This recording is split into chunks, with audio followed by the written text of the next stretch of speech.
There is a photograph. It sits in a footlocker in an attic in Virginia for something close to 60 years, and nobody looks at it because nobody knows it is there. When it's finally found, it looks like nothing.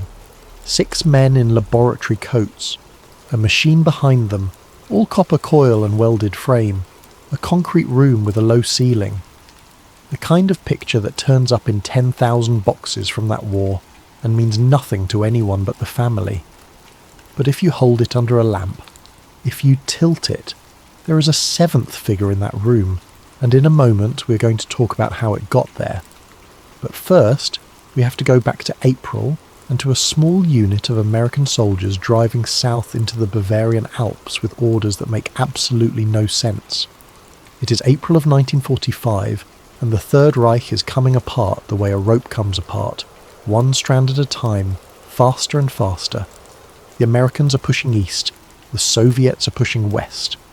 Between them, Germany is folding inward, and the men on the ground can feel it. Whole divisions are surrendering to sergeants. Towns are hanging white bedsheets from the upper windows before the first jeep arrives. In some places the resistance is savage, and in most places it has simply stopped, because there is nothing left to resist with. And moving through that collapse threaded quietly into the advancing columns are units that are not really fighting units at all. They are collectors. They wear the same uniforms. They carry the same rifles. But their orders are strange. They are told to bypass targets. They are told to leave weapons depots alone, to drive past intact armour, to ignore surrendering garrisons and keep moving toward addresses written on paper that most of the men in the truck are not allowed to read. They are looking for laboratories. They are looking for filing cabinets and wind tunnels and blueprints and blackboards with equations still chalked across them. They are looking for the machinery of German science, and above all they are looking for the people who built it, because in the last months of that war both the Americans and the Soviets came to the same quiet conclusion at almost exactly the same moment. The war is already decided, the next one is not, and the next one will be won by whoever gets the physicists. So on a cold morning in the second week of April, one of those units receives a set of orders that stands out even in a war full of strange orders.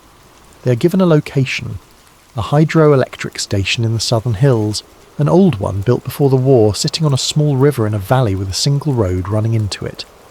They are told the station is not the objective. They are told there is something underneath it. The unit drives most of the day. The road narrows, the trees close in.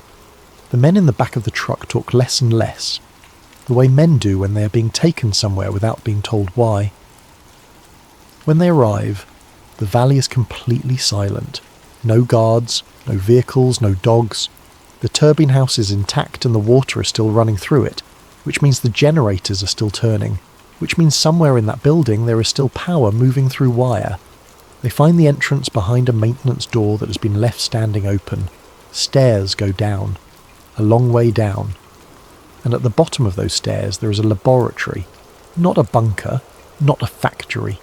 A laboratory, with tiled floors and drainage channels and heavy doors and a ventilation system that is still humming. There are workbenches with tools laid out in order.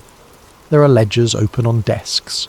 There is a coffee cup on a windowsill that has no window behind it, and the coffee in that cup has dried to a ring at the bottom, which tells the men something they do not want to know, which is that people were drinking coffee down here very recently.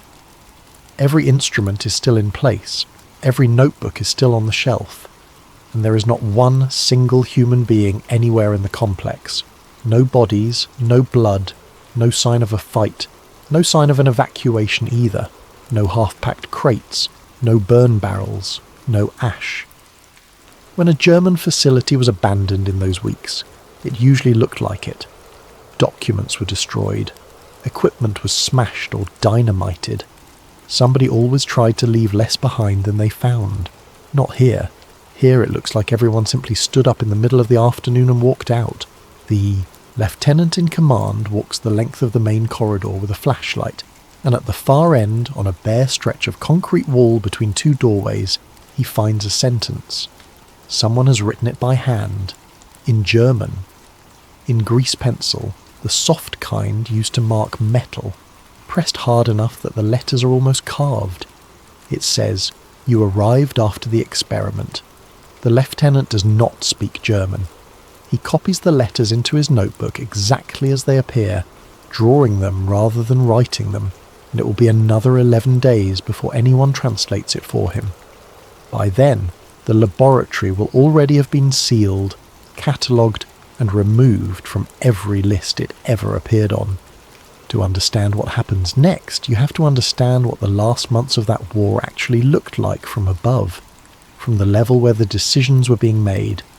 By early 1945, Allied intelligence has stopped thinking about German science as a threat and started thinking about it as inventory. There is an enormous amount of it. Germany spends the 1930s and the war years building one of the most concentrated scientific establishments in human history, and by the spring of that final year it is scattered in pieces across a collapsing country.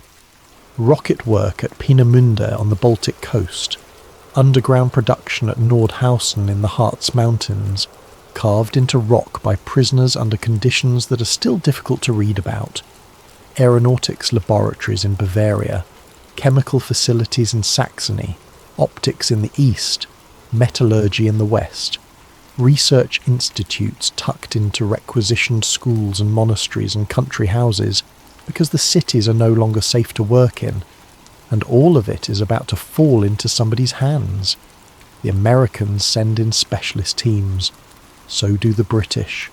So do the Soviets, moving fast and taking whole facilities apart down to the bolts, loading rail cars with lathes and generators and shipping them east along with the men who knew how to run them.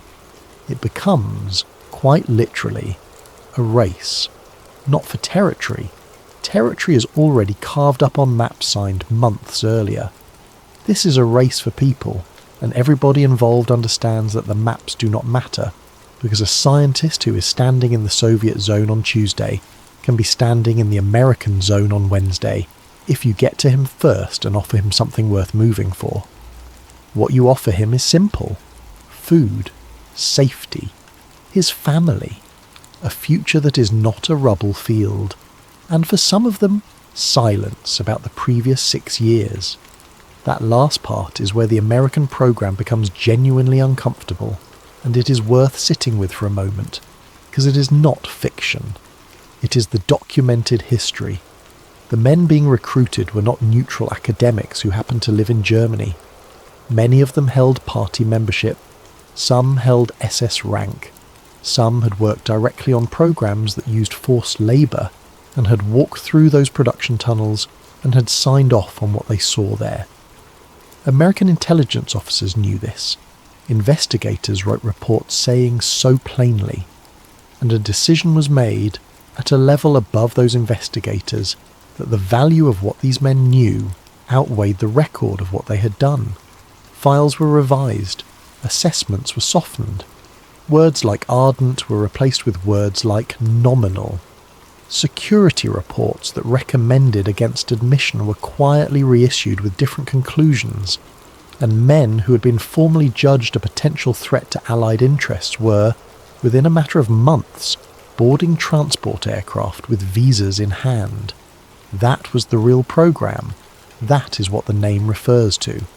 Somebody in a filing office in Germany began attaching a simple metal paperclip to the dossiers of the scientists selected for relocation, a small physical marker to separate them from the rest of the stack, and the clerks began calling it Paperclip, and the name stuck, and eventually it went on the letterhead. More than 1,600 German scientists, engineers and technicians came to the United States under that program and the ones that followed it. They built missiles at White Sands. They built engines in Alabama. Several of them stood in mission control at the Kennedy Space Center on the July morning when a rocket they had designed carried 3 men toward the moon. And if you have ever seen that footage, you have seen their faces, without knowing whose they were. That is history. All of it happened. The conspiracy begins with a much smaller question.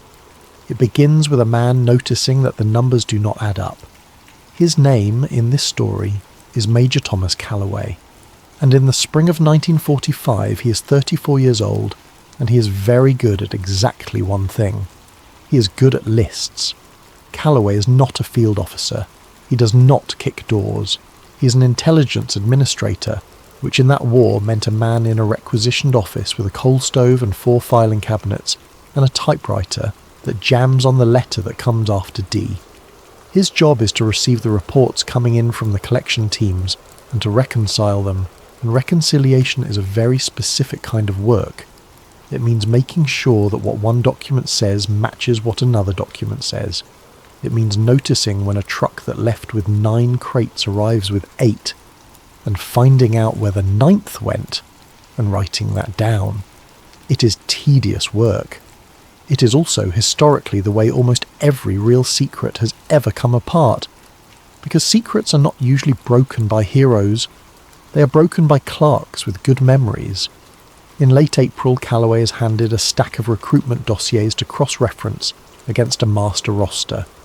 He works through them for 2 days. Rocket engineers, propulsion specialists, guidance men, metallurgists. The names that will later become familiar to anyone who reads about the American space program, appearing here for the first time as ordinary personnel files, with photographs stapled to the corner. Then he reaches a folder that does not fit. The formatting is identical. The paper stock is identical.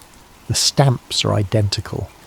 But the roster it references does not exist in his files, and the men listed in it are not engineers. They are theorists. Calloway does what a good administrator does.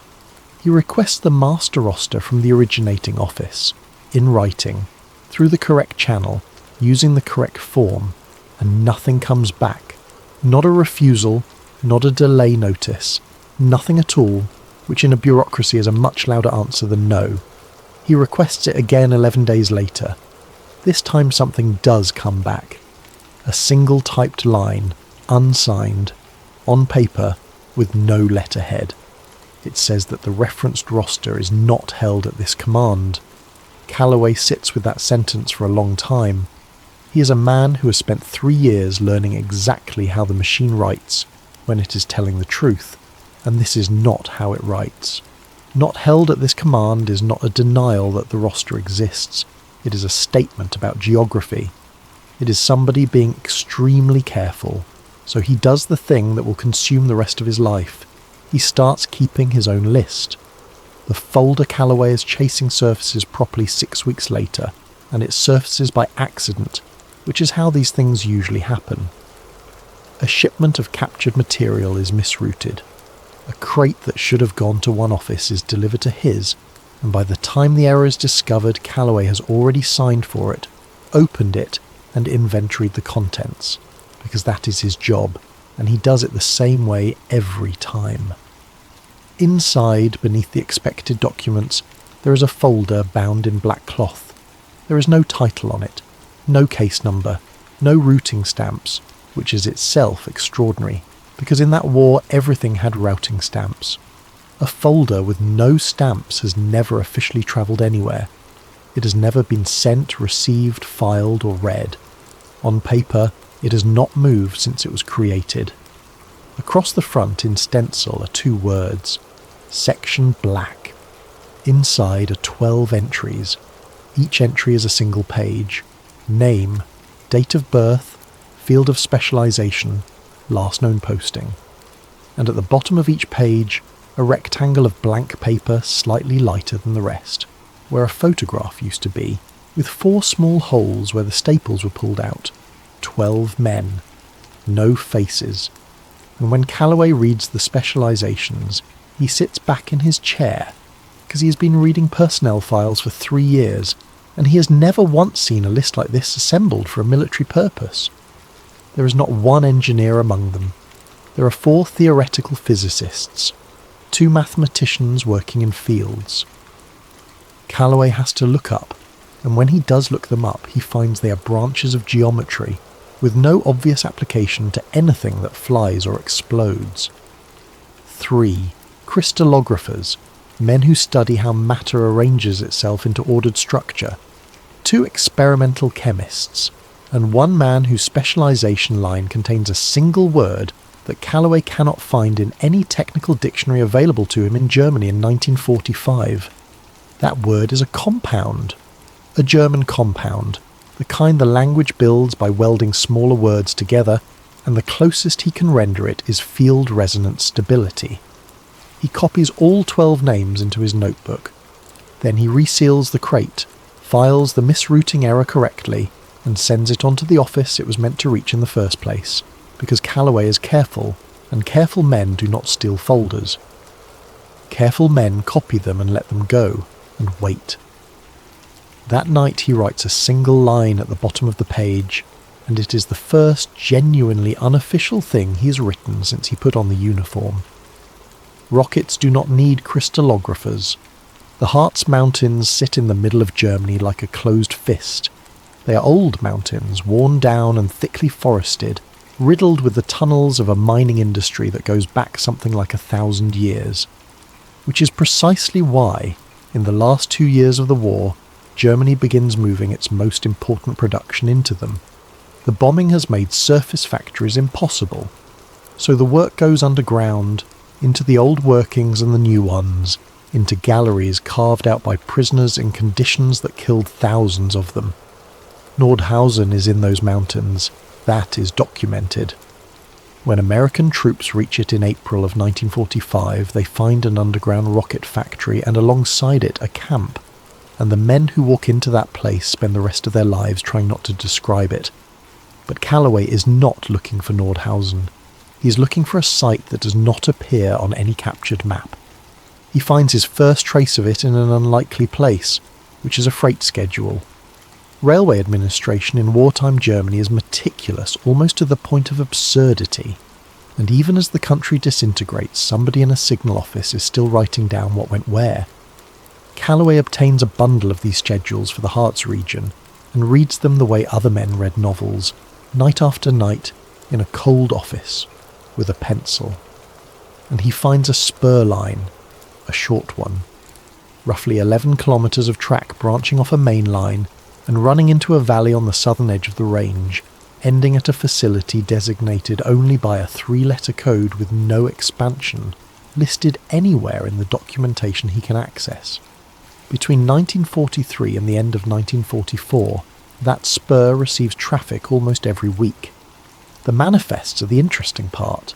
There is no steel arriving in quantity, no aluminum, no propellant chemicals, no machine tooling of the kind a production facility devours.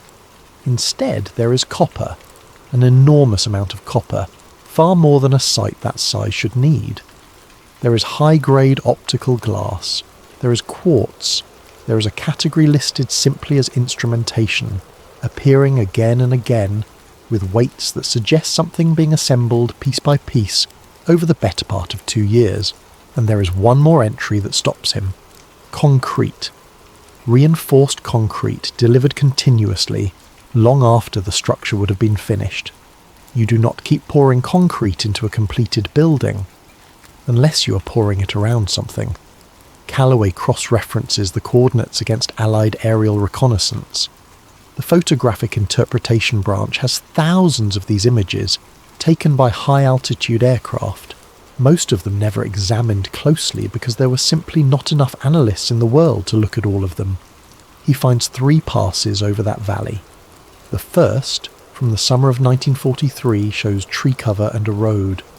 The second, from the following spring, shows the same trees and the same road, and a slightly different shape at the base of the slope, and a scattering of pale marks on the hillside that an analyst has annotated as spoil, meaning rock removed from underground and dumped outside.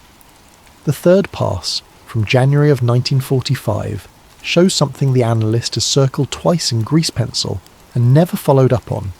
Snow lies across the whole valley, except in one place. There is a strip on the eastern slope, roughly 40 metres long, where the snow is simply not there, not melted into slush, not disturbed by vehicles, just absent in a clean band, as though that section of the mountain is warmer than everything around it. Something inside that hill is producing a great deal of heat, in the middle of winter, in a country that has by that point almost no fuel left for anything. Callaway requests permission to visit the site, Permission is denied twice without explanation. So in the first week of August, he takes 4 days of leave, borrows a vehicle he's not entitled to borrow, and drives there himself.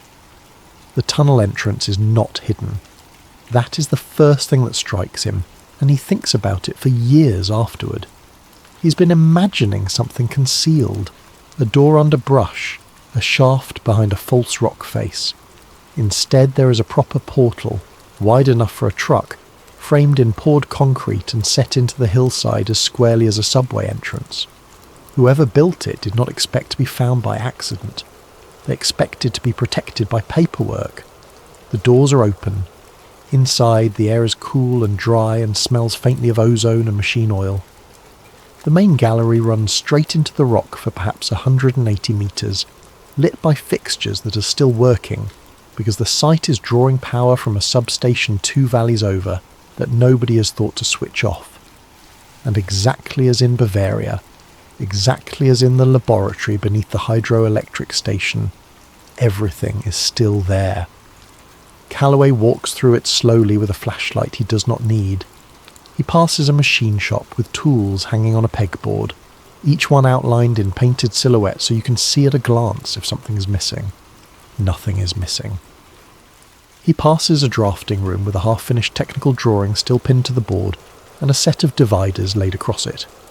He passes a small canteen with plates stacked in a rack, dry, clean, put away by somebody who expected to come back and use them. He passes offices with correspondence still in the trays. He passes a library, an actual library, 3 walls of technical volumes, German and English and French and Russian, with a card index and a stamp for checking books out. Nothing has been burned. Nothing has been broken. In 4 months, nobody has even looted it. And the deeper he goes, the more the arithmetic of the place bothers him. Because this is not a small facility. This is a serious installation, dug at enormous cost, at a moment in the war when Germany could not afford to dig anything. Somebody signed for this. Somebody moved thousands of tons of rock and hundreds of tons of copper into a mountain in the middle of a losing war, and then walked away from it without destroying a single page. At the far end of the main gallery there is a cross corridor with rooms opening off both sides, numbered in stenciled paint. Calloway walks it slowly. Room 1 is a store. Room 2 is a workshop. Room 3 is empty but scuffed, the floor scarred where heavy equipment sat for a long time and was later moved. Rooms 4 through 8 are laboratories in various states of ordinary use, benches and glassware and racks. Rooms 9, 10, 11 and 12 are offices. And then there is room 13. The door to room 13 is not like the others.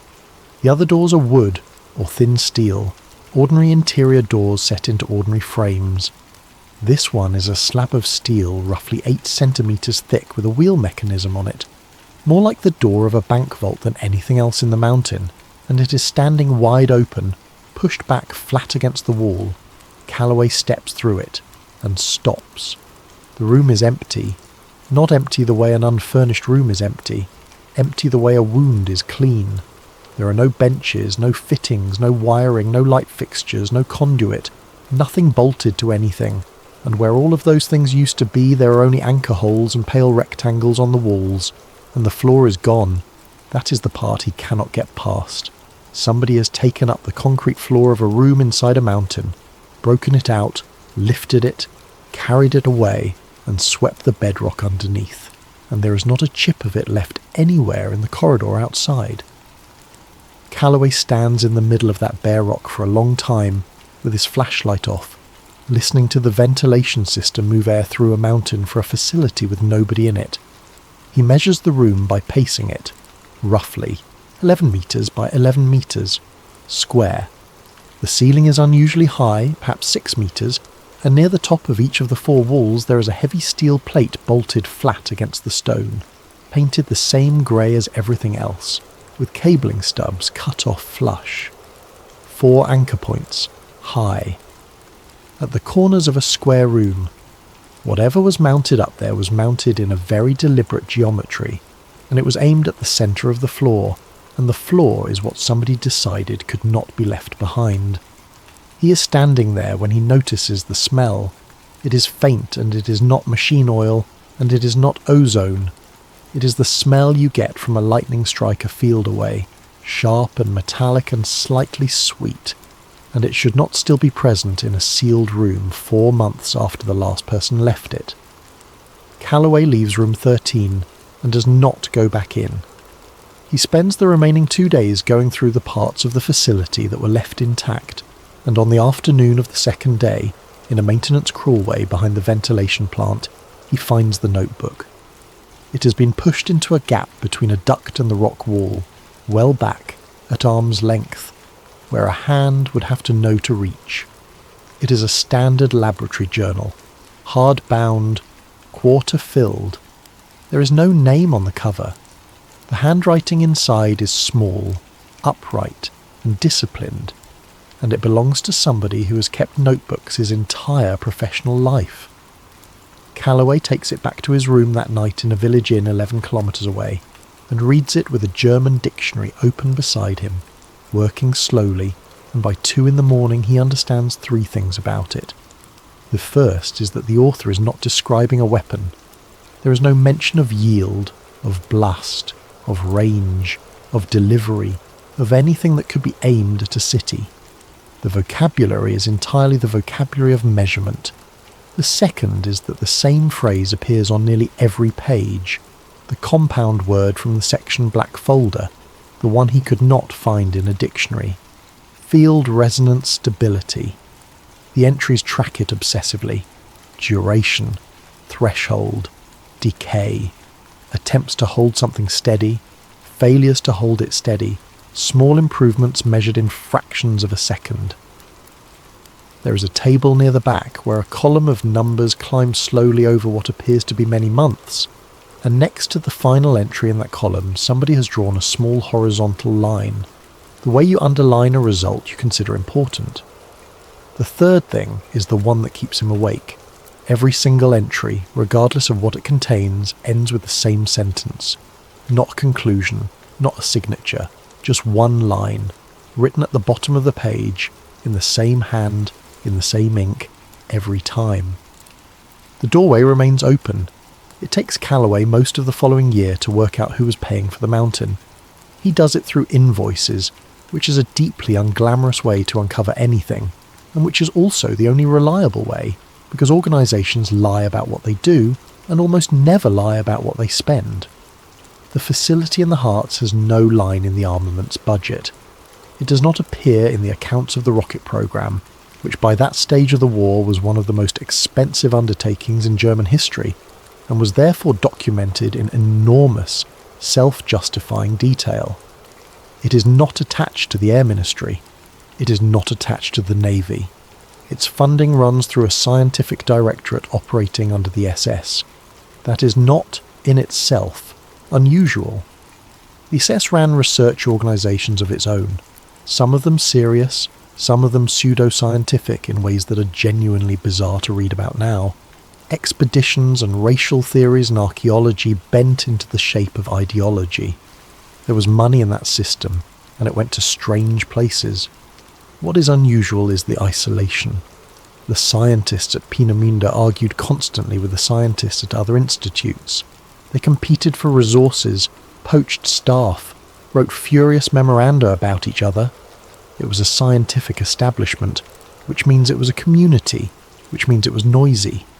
The Harz site is silent.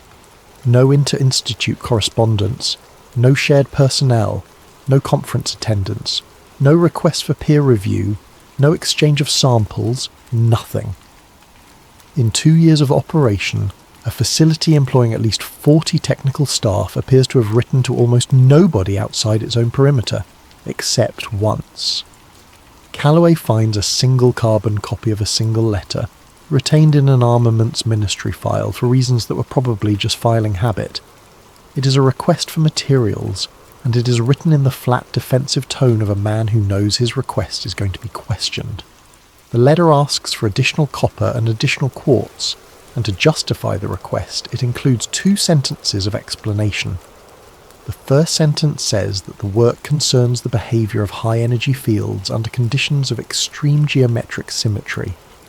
The second sentence says that the work has no aviation application, no ballistic application, and no direct weapons application, and requests that it therefore not be transferred to the armaments programme. Callaway reads that twice. In the final years of that war, every German scientific project on Earth was scrambling to prove it was militarily useful, because usefulness meant fuel, food, labour and protection from being conscripted into an infantry unit and fed into the Eastern Front. Men exaggerated wildly. Men promised miracle weapons they had no ability to build because the alternative was a rifle and a train ticket.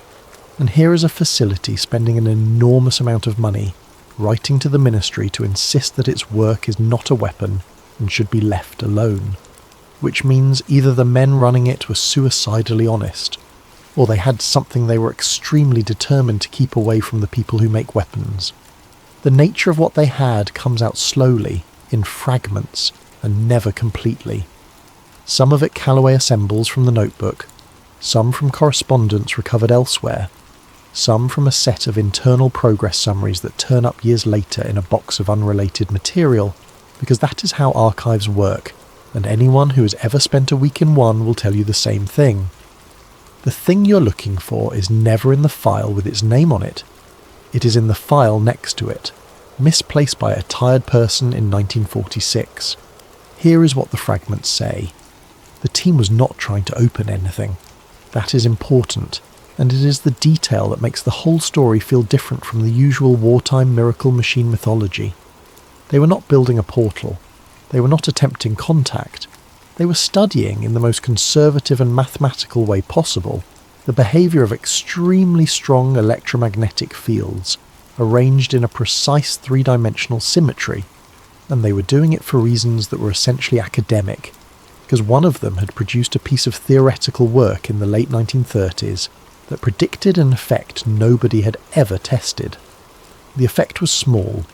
The theory said that under a specific set of conditions, in a very specific geometry, at a very specific field intensity, the local structure of space would deviate from expectation by an amount so tiny that measuring it would require instruments that did not yet exist, which is why they needed the copper, and the quartz, and the 2 years, and the mountain, because the mountain provided the one thing you cannot buy, which is stillness. Bedrock does not vibrate. Bedrock does not care about weather. If you are trying to detect a deviation at the edge of measurability, you go underground. They ran their first full power test in the autumn of 1943. It produced nothing. Instruments recorded noise. The field collapsed after less than a second, and the collapse damaged 3 of the 4 coil assemblies, and it took them 4 months to rebuild. The second test, the following spring, held the field for slightly over 2 seconds. The third held it for 6. And somewhere between the third and the fourth, the numbers in that column at the back of the notebook stop being a record of endurance and start being a record of something else, because a new heading appears above them. Observed persistence of secondary presence. The 4th test is the one everything else in this story hangs from. It is run in the late summer of 1944 at night, because the power draw is enormous and the substation cannot support it during working hours. There are, according to the personnel log, 9 people inside the facility at the time. 6 of them are in the control room, which is separated from room 13 by 3 meters of rock and a steel door, and observes it through a periscope arrangement of mirrors, because nobody is willing to put a human eye behind a glass window into that space. The field is brought up over 11 minutes. It stabilizes, and then, according to the summary, the observer at the periscope stops reporting numbers. There is a gap in the log of approximately 20 seconds. When the entries resume, they are not in the same handwriting as the entries before them, which suggests that whoever was writing put the pen down and somebody else picked it up. The line reads, "Object present in chamber, not of our construction." That is all it says. The subsequent report, written the next morning, is longer and considerably more careful. and it contains the detail that Calloway would still be thinking about 40 years later. The object did not arrive. It did not fly in or fall or materialize in a burst of light or do any of the things that stories of this kind usually include. According to the observers, at the instant the field reached stability, the object was simply already there, in the centre of the room, standing on the floor, as though it had been there the entire time and the field had merely made it possible to see. It was described as roughly 2 meters tall, dark, upright, regular in outline but not identifiable as any piece of equipment known to the facility, and it remained visible for 17 seconds, not approximately 17. The report is emphatic on this point, because there were 2 independent chronometers running and they agreed. 17 seconds, from the moment of field stability to the moment the object was no longer visible, and the object ceased to be visible before the field was reduced, which is the detail that unsettles the writer of the report most of all. They did not turn it off and lose it. It left while the door was still open. After that entry, there are 4 more pages in the notebook. Then the pages stop mid-sentence in the middle of a line, and the rest of the journal is blank. The final words on the final written page are the beginning of a sentence that is never completed. It says, "We must consider the possibility that observation is not," and then nothing. Calloway spends decades trying to find the rest of that record, and he never does, and there is a reasonable explanation for that which he never entirely accepts, which is that the rest of that record was in room 13, and room 13 was taken away down to the bedrock. There is one more thing about the mountain, and it is the thing that turns Calloway from a curious officer into an obsessed one. He learns it in 1949 from a Soviet defector in a debriefing he's not supposed to be attending and attends anyway, sitting at the back with a notepad, pretending to be a stenographer. The defector is a minor intelligence officer, not important, offering the usual mixture of the useful and the invented. But partway through the second session he mentions, almost in passing, a facility in the Harz that his unit reached in the spring of 1945. Calloway sits up so fast that the man beside him looks over. The Soviets arrived, according to the defector, on a morning in April, guided by a captured railway document, expecting to find a production site. They found an empty laboratory with every instrument in place, and one room stripped to the rock. They found it approximately 9 hours after the Americans left, which is the first genuinely impossible piece of the whole story, and here is why. The American unit that entered that mountain was not the unit Calloway later belonged to. It was a specialist collection team, and its report exists, and Calloway has read it. The report describes the tunnel, the library, the canteen, the stripped room. It is thorough, it is competent, it is signed, and it concludes that the facility was of no significant intelligence value and recommends no further action. The Soviet report, which the defector describes from memory, reaches exactly the same conclusion. No significant value, no further action. A disused research station of academic character, nothing worth removing.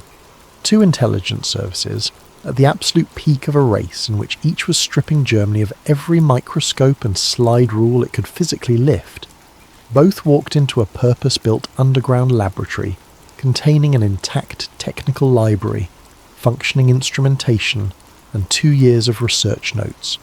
And both of them wrote it down as nothing, and neither of them removed a single item. Calloway believes exactly one thing after that debriefing, and he believes it for the rest of his life.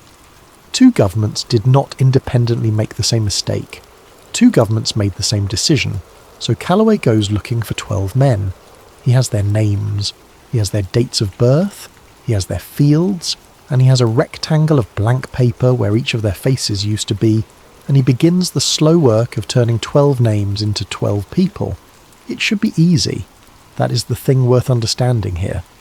Germany in the first half of the 20th century was one of the most comprehensively documented societies that had ever existed. Everybody was registered. Births, marriages, addresses, employment, church membership, military service, university enrollment. If you lived in a German town in 1930, there were at least 6 separate offices that could tell a stranger where you slept, and a great deal of that survived the war. Damaged, scattered, burned in places, but not erased. Genealogists work in those records to this day. Calloway writes to the registry offices in 12 towns. 6 of them write back to say that no record exists under that name and date. 3 write back to say that a record existed and is missing, with the specific note that the page has been removed from the bound volume rather than the volume being destroyed, which is a distinction a registrar would notice and mention. 2 do not reply at all. 1 replies with a photocopy of a birth entry that has been struck through with a single line of ink, and beside it, in a different hand, a marginal annotation consisting of a date in 1944 and 2 letters that Calloway is never able to identify. He tries the universities next. Same pattern. Doctoral theses that are listed in the catalogue and absent from the shelf. Faculty photographs from which one figure has been carefully removed, not cut out crudely but excised, and the gap closed. The print rephotographed so the group is slightly narrower than it should be. Examination records with a line missing between 2 students whose surnames are alphabetically 2 apart. And then, in 1953, he finds a family. The sister of one of the 12, living outside Hamburg in her 60s, willing to talk to an American officer because at that point in her life she has nothing left that anyone could take. She tells him her brother was a quiet boy who was good at mathematics and terrible at everything else, that he went to university and stayed there, that he was not political, which she says with some force, and which Calloway has heard from a great many German families by that point, and has learned to receive without comment. She tells him that in 1943 he took a position he could not describe, and moved somewhere he could not name, and wrote every month, and that the letters had no return address, and were postmarked from 4 different cities. The last letter arrives in February of 1945. After the war, she does what tens of thousands of German families did. She registers him missing. She writes to the Red Cross. She waits through the returns of prisoners from the East year after year, standing at station platforms into the 1950s, which is a detail Calloway records in his notes and never manages to write about without stopping. And here is what she says at the end of the interview, and it is the reason he keeps the transcript for the rest of his life.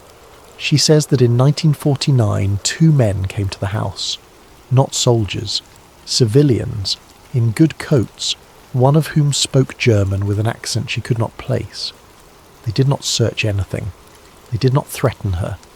They sat in her kitchen for perhaps 20 minutes and asked her whether her brother had ever sent her anything, papers, photographs, objects. She said no, because it was true. And as they were leaving, she asked them the only question that mattered to her, which was whether her brother was dead. And one of them stopped in the doorway and said, "We're not able to answer that. Not, we do not know. Not, I am sorry. We're not able to." In 80 years, no death certificate is ever issued for any of the 12. Not one. Not in Germany, not in the Soviet zone, not through any of the international tracing services that spent decades resolving exactly these cases. Millions of people vanished in that war, and most of them were eventually accounted for on paper, if only as a name on a list of the unaccounted. 12 men simply stop. The convoy is the last hard piece of evidence Calloway ever finds, and he finds it in 1961, in a transport log that has been declassified by accident as part of a batch relating to something else entirely. It is 1 line. A movement order, dated 3 days after the Hartz facility was entered, and reported as being of no significant value. It authorises a convoy of 6 vehicles with an escort to travel from a marshalling point in central Germany to a port of embarkation. The origin is given by grid reference rather than name. Calloway plots it. It falls in the valley with the spur line. The destination field says, as directed. The cargo field is the part he photographs twice, with 2 different cameras, because he does not entirely trust that the document will still exist when he goes back for it. Scientific personnel, priority 1. No names, no manifest, no count of passengers, which is a violation of every transport regulation in existence, because armies count people obsessively and always have. There is no signature block. There is a rank, a unit, and a stamp, and where the name should be typed there is a row of small letter X characters, which is what a clerk types when they have been told to leave a field blank and the form will not accept blank. And the authorising office in the corner, in the smallest print on the page, is not a military command at all. It is a scientific liaison section that, as far as Callaway can ever establish, existed for 11 months, employed 9 people, produced no known reports, and was dissolved in the spring of 1946. He follows the convoy as far as he can. It reaches the coast. There is a ship. The ship's log survives and lists cargo tonnage and a passenger count of 19 without a passenger list, which again should be impossible. The ship crosses the Atlantic in the summer of 1945 and docks in a port on the American East Coast. And there the trail stops completely, because whatever happened after the gangway was not written down in any document Callaway ever gets his hands on. But something else starts happening at almost exactly the same time, and it is happening in the open, and it is visible in the most mundane records imaginable. Construction contracts. Beginning in the autumn of 1945 and continuing through the following 2 years, 3 separate military installations in the American Southwest begin building underground laboratory space. This is unremarkable in itself. The country is building everything, everywhere. The post-war military construction program is one of the largest in history. What is remarkable is the specification. Callaway obtains the general contract documents for one of these projects, and he is not an engineer, so he takes them to a man who is a civil engineer he trusts, and he asks him one question: what is this for? The engineer looks at the drawings for a long time. Then he says, "Whoever ordered this is not worried about a bomb." He explains, "The structure is not hardened the way blast shelters are hardened. The walls are thick, but the thickness is in the wrong places, and the reinforcement runs in the wrong direction for overpressure. There is no blast door geometry. There are no shock isolation mounts of the kind you would put under equipment you wanted to survive a nearby detonation. What there is copper, a continuous copper mesh embedded in the concrete of every wall, floor and ceiling of the main chamber, bonded to a ground system that runs down into bedrock." The engineer describes it as the most thorough electromagnetic shielding he has ever seen specified for anything, and he notes that it is designed the wrong way round. Shielding usually keeps interference out. This is grounded on the inside. It is built to keep something in. And there is one more thing, which the engineer points out last, almost as an afterthought, tapping the elevation drawing with the back of a pencil. The main chamber is square, roughly 11 metres by 11 metres. The ceiling is unusually high, and at the top of each of the 4 walls there is a heavy mounting plate, anchored into the structure, positioned at the corners of a square. Callaway does not say anything to the engineer. He thanks him and takes the drawings back and drives home and sits in his car outside his own house for a while with the engine off. He has just watched somebody rebuild Room 13 in the New Mexico desert. The name Camp Echo appears in exactly 4 documents that Callaway ever sees. It is never a formal designation.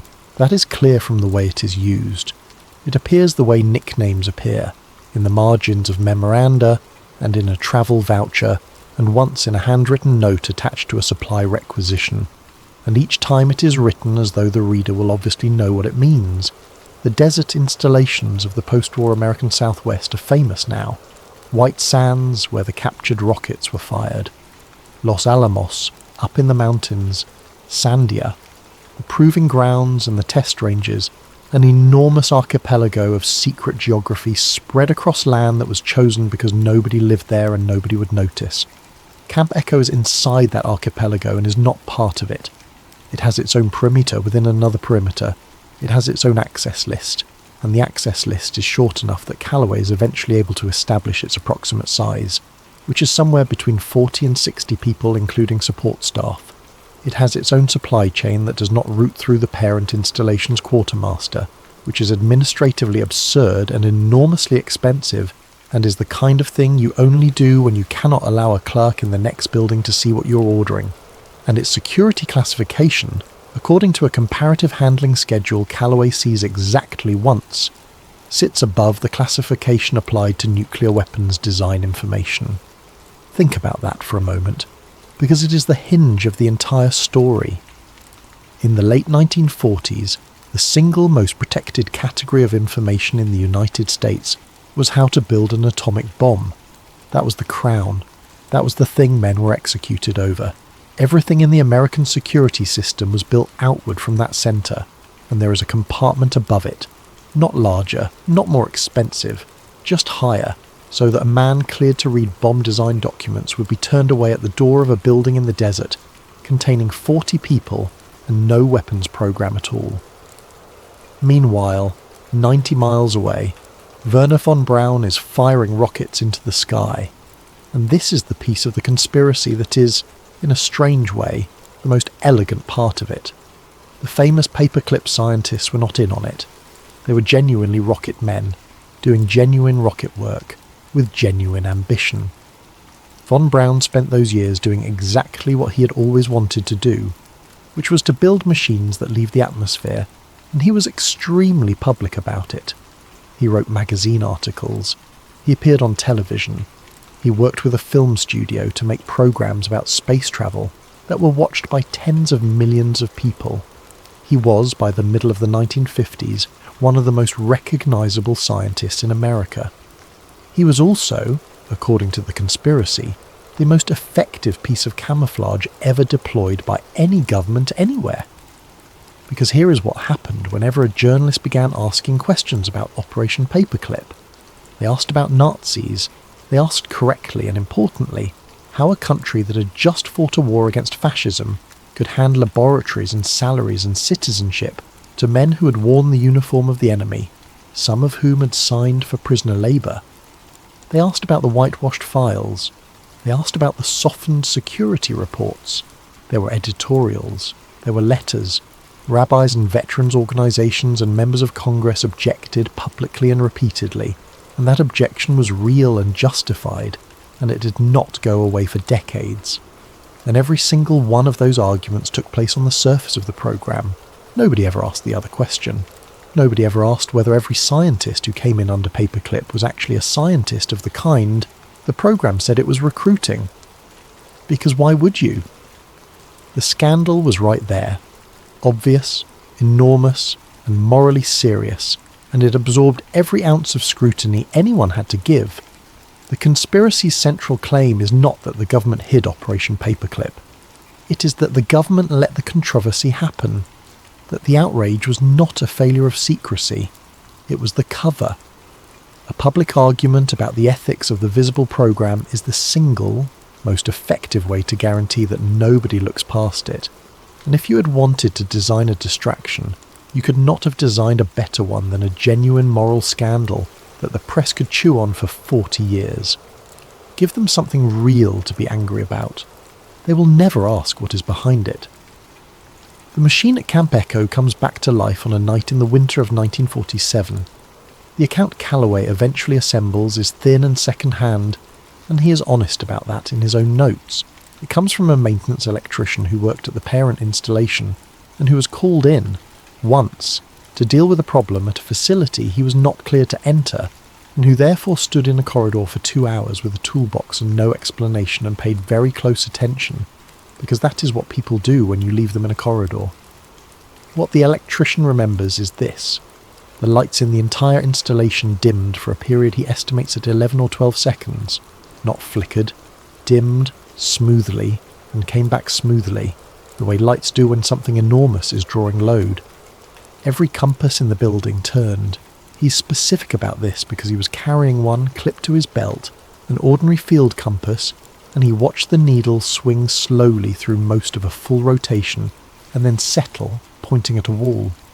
And afterward, the clocks were wrong, not all of them. The mechanical clocks, the wind-up ones, were fine. It was the electric clocks, the ones synchronized to the installation's own timing circuit, and every one of them was behind by the same amount, and the electrician knew the amount because his job for the next 4 hours was to walk the building resetting them. 47 seconds, every clock, the same 47 seconds. In a building where the power had not actually been interrupted, because the emergency lighting never triggered, and the refrigeration in the canteen never cycled, the electrician asked his supervisor about it the following week, and was told, in a friendly way, that he had not been there. Within a month, the classification level around Camp Echo goes up again.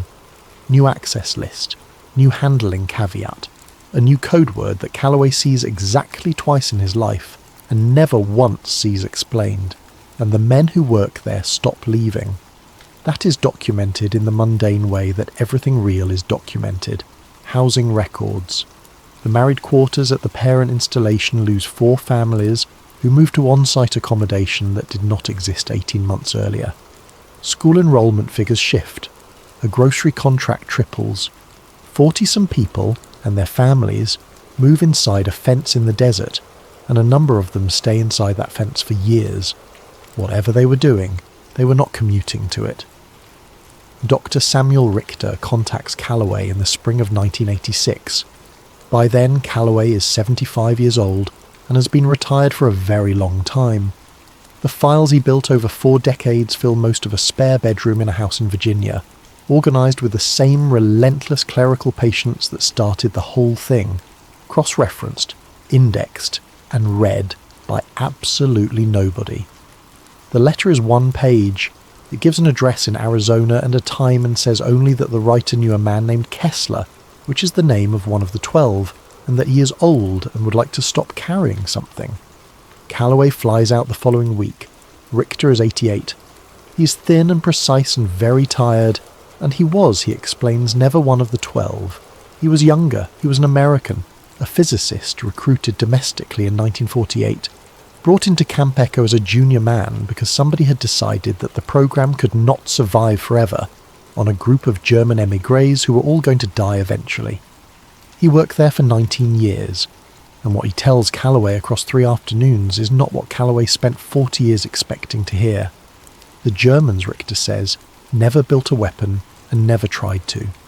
They also never built a doorway. That is the misunderstanding that Richter is most insistent about correcting, and he comes back to it repeatedly. Everyone assumes the machine did something, that it tore, or opened, or created. It did not. The apparatus in that mountain was, in engineering terms, almost boring. Coils, a resonant cavity, a very stable power supply, and an obsessive attention to geometric symmetry. It generated a field. That is all it did. The phenomenon it revealed was not made by the machine. It was already there. Richter describes it as best he can to a man who is not a physicist, like this. Imagine you have lived your whole life in a room lit by a single lamp, and you believe you can see everything in that room, because you can see everything the lamp illuminates. And one day somebody builds a device that changes the colour of the light, not brighter, just different. And in that different light you discover there has always been a second layer of markings on the walls, and there always was. And the only reason you never saw them is that your eyes and your lamp were never tuned to them. The machine was not a door. The machine was a change in the colour of the light, and what it revealed, according to Richter, was not another planet, and not another dimension, in the way the phrase is usually used in stories. It was, as far as anyone at Camp Echo could ever establish, another version of this same place, the same room, the same mountain, the same desert, occupied differently. Under stable field conditions, the two overlapped. For a short time, both were present in the same space, and neither had priority, and an observer in one could see into the other, and the experiments consistently, repeatedly, over 20 years, produced the same duration, 17 seconds. Nobody at Camp Echo ever understood why it was 17.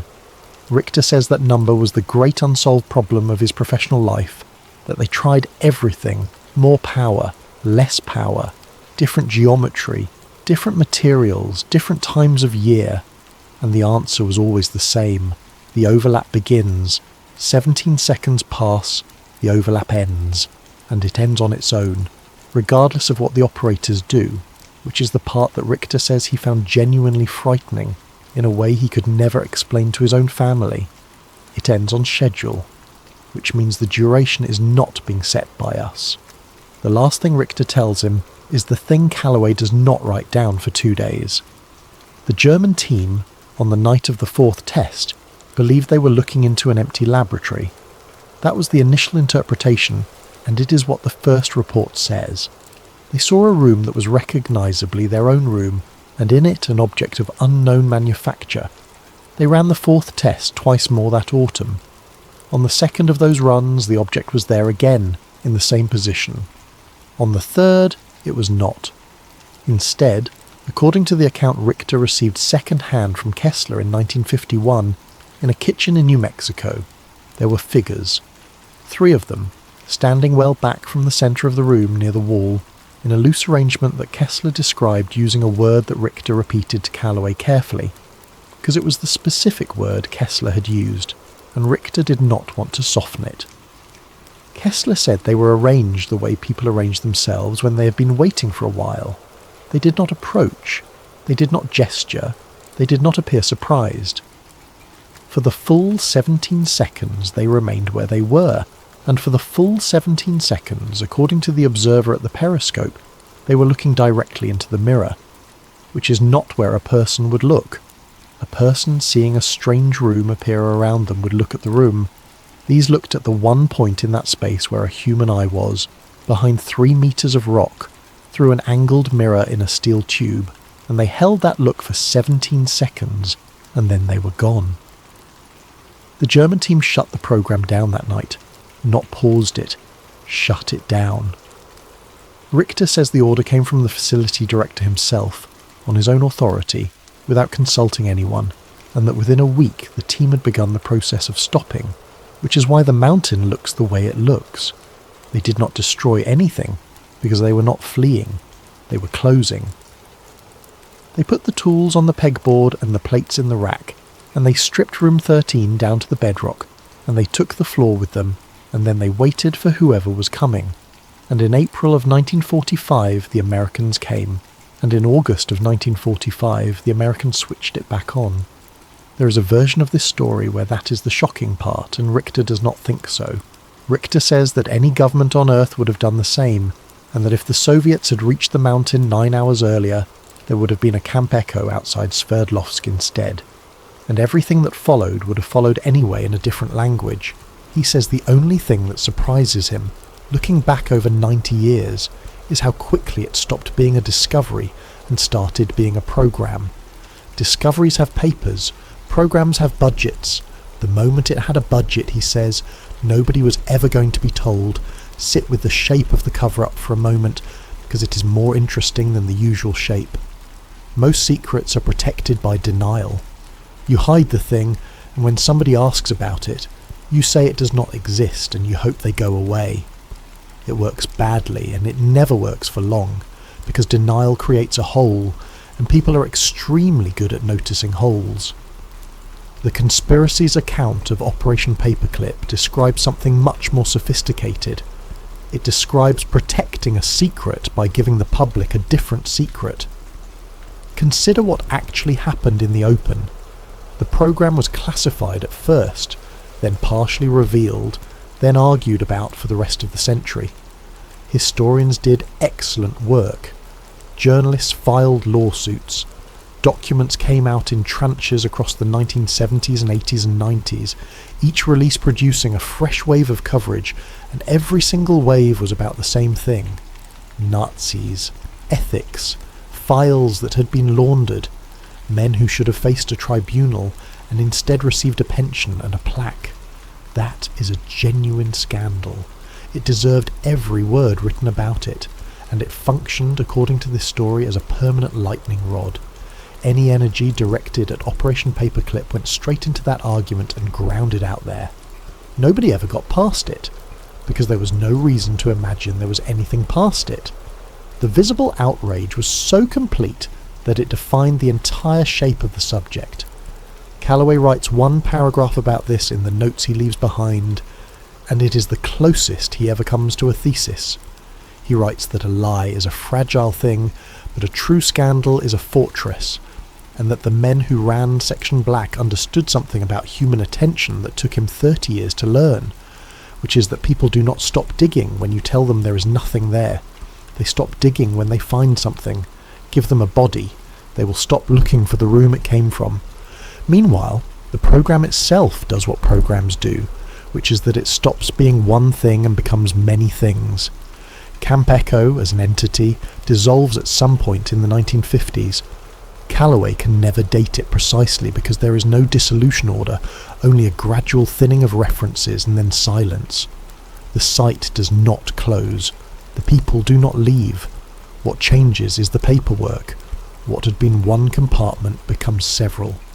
The theoretical work goes to a study group with an innocuous name attached to a research office. The instrumentation development goes somewhere else, funded through a line item for advanced detection systems. The observational program keeps the site and acquires a code word that Calloway never learns. Later, in the 1960s, pieces of it appear to migrate again into agencies that did not exist when it started, under budget headings that are genuinely for other things and are large enough to hide a 40-person installation in the rounding. This is not exotic. This is exactly how long-lived classified work behaves, and anyone who has studied the history of secret programs will recognise the pattern immediately. Programs that last for decades do not survive by being hidden. They survive by being restructured, because a compartment that never changes eventually accumulates too many people who know it exists. You keep the work, you retire the name, and every time you retire a name you break the trail behind you, so that a researcher 40 years later finds 3 documents that appear to be about 3 unrelated activities and has no reason on earth to connect them. Calloway spends his last working decade trying to connect them, and he does it the only way available to him, which is by following money and buildings rather than words.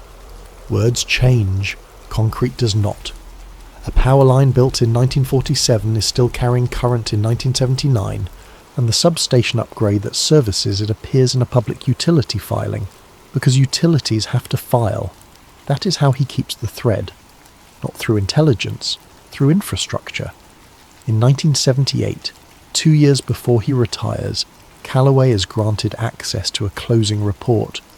He never explains, in any of his notes, how. There is a gap in his personal record for the better part of a year around that time, and a reassignment to an office he had no business being in, and one can draw conclusions, or one can accept that a man who spent 40 years being unfailingly correct with paperwork had probably accumulated a great many small favours. The document is a summary.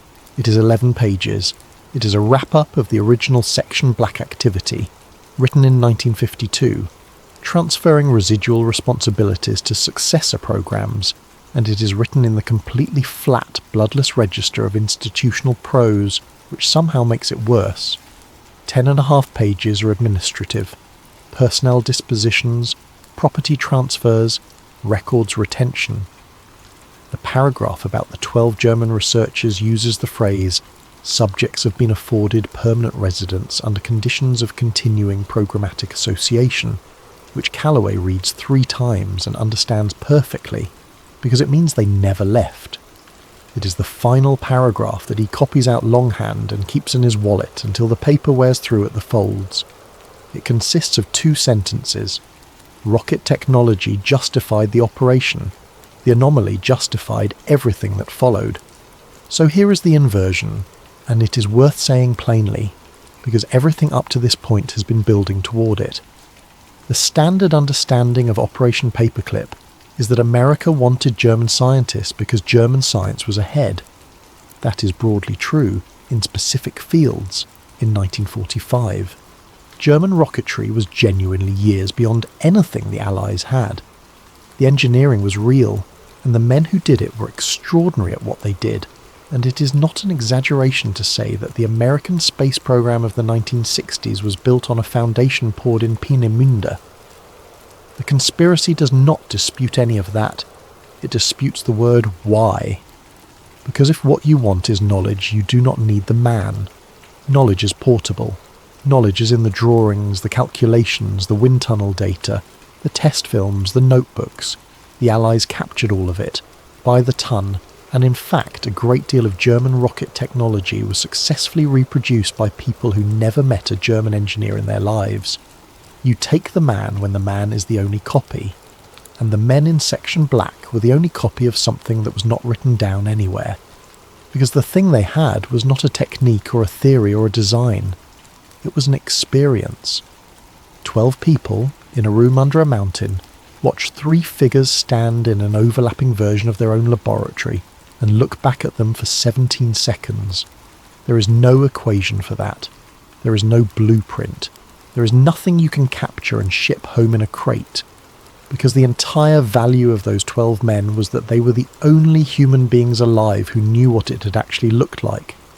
The United States was not importing expertise. It was importing witnesses, and you do not let witnesses go home, which is the quiet, ugly, entirely plausible explanation for why 12 birth records were removed from bound volumes and 12 death certificates were never issued, and 2 men in good coats sat in a kitchen outside Hamburg in 1949 and told an old woman that they were not able to answer whether her brother was alive. Not that he had died, that they were not able to say, which is a very different sentence, and she heard the difference, and she thought about it for the rest of her life. The last piece of the story is contemporary, and it is the part that anyone can check, which is either reassuring or not, depending on how you feel by the end of it. A physicist working with declassified Cold War material notices something odd about a stretch of desert. She's not looking for any of this. She's doing energy history, mapping the electrical infrastructure of the American Southwest across the 20th century, which is the kind of work that sounds tedious and turns out to be full of ghosts, because power lines are honest. A building can be demolished. A program can be renamed. But if something is drawing current, somebody is generating and metering that current, and it appears in a filing. There is a substation in a valley inside a restricted area, built in 1946, upgraded in 1958, upgraded again in 1971, and again in the 1990s.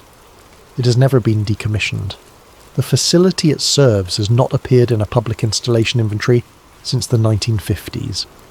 Satellite imagery, which is available to anyone with an internet connection, shows a compound of perhaps a dozen structures, a paved apron, vehicle tracks that are freshly disturbed, and roof-mounted equipment that has been replaced at least twice in the last 20 years.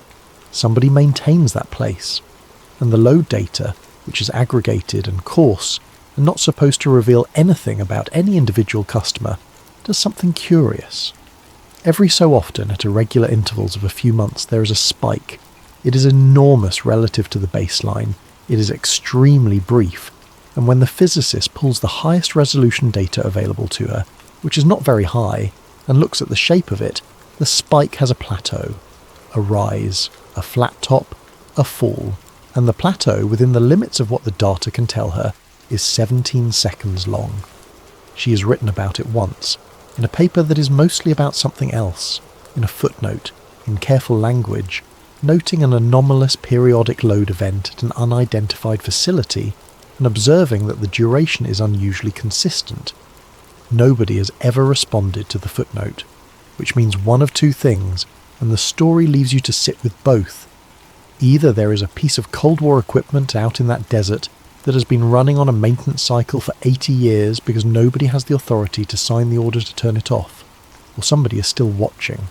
And every few months, for exactly 17 seconds, the light changes colour, and a room becomes 2 rooms, and whoever is standing in that chamber looks across at a version of the same desert, and whatever is standing on the other side has now had 80 years to get used to the schedule. Thomas Calloway dies in 1994, at 83, in Virginia in the winter. He dies believing that he failed, and by any reasonable measure he did. He never proved anything. He never published anything. He never told a journalist because he had spent his life inside a system that he still on some level believed in, and because the one time he came close he thought about the 12 names, and what had happened to the people who possessed inconvenient knowledge. And he had a daughter, and he did not do it. What he leaves is a spare bedroom full of paper. His daughter puts it in storage because she cannot face it. It sits there for 11 years. Eventually his granddaughter, who was at that point in her 30s and never really knew him, drives out to a storage unit outside Richmond to clear it, expecting to spend a weekend in a dumpster. She spends 4 months. At the bottom of the footlocker, under a folded uniform and a set of maps and a bundle of letters, there is a plain envelope with nothing written on it. Inside is one photograph. It is small, and it has been handled a great deal, and it is a contact print of the kind made in a facility darkroom rather than a commercial one.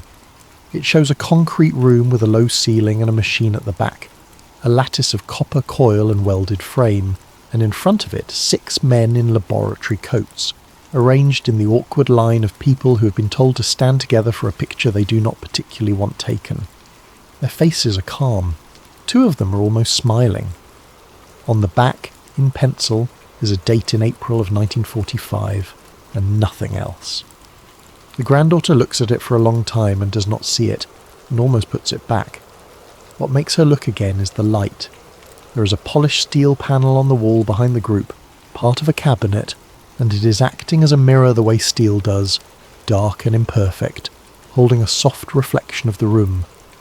She can see the back of the photographer's head in it, and the tripod, and the doorway behind him, and she can see something standing in the corner of the room, behind and to the left of the 6 men.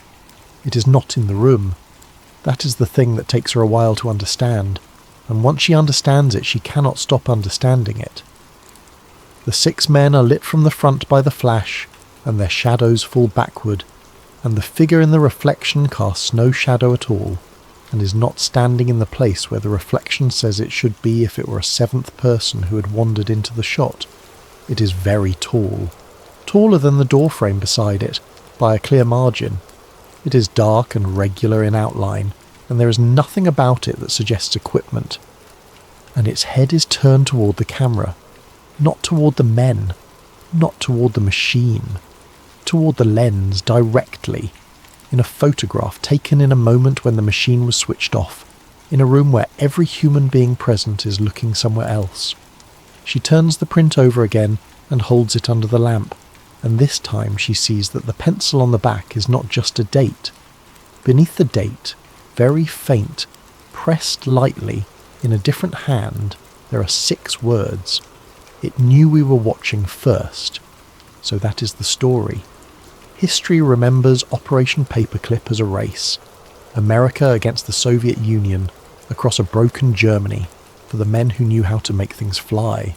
And in the version we're told, America won, and the prize was a Saturn rocket and a footprint on the moon, and a set of moral compromises that the country has been arguing about ever since. According to the conspiracy, the race was never about rockets. It was about reaching 12 men before anyone else did.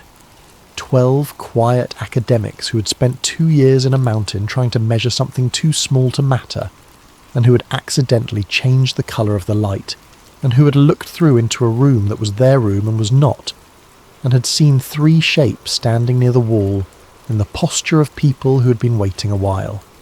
They were not brought to America for what they could build.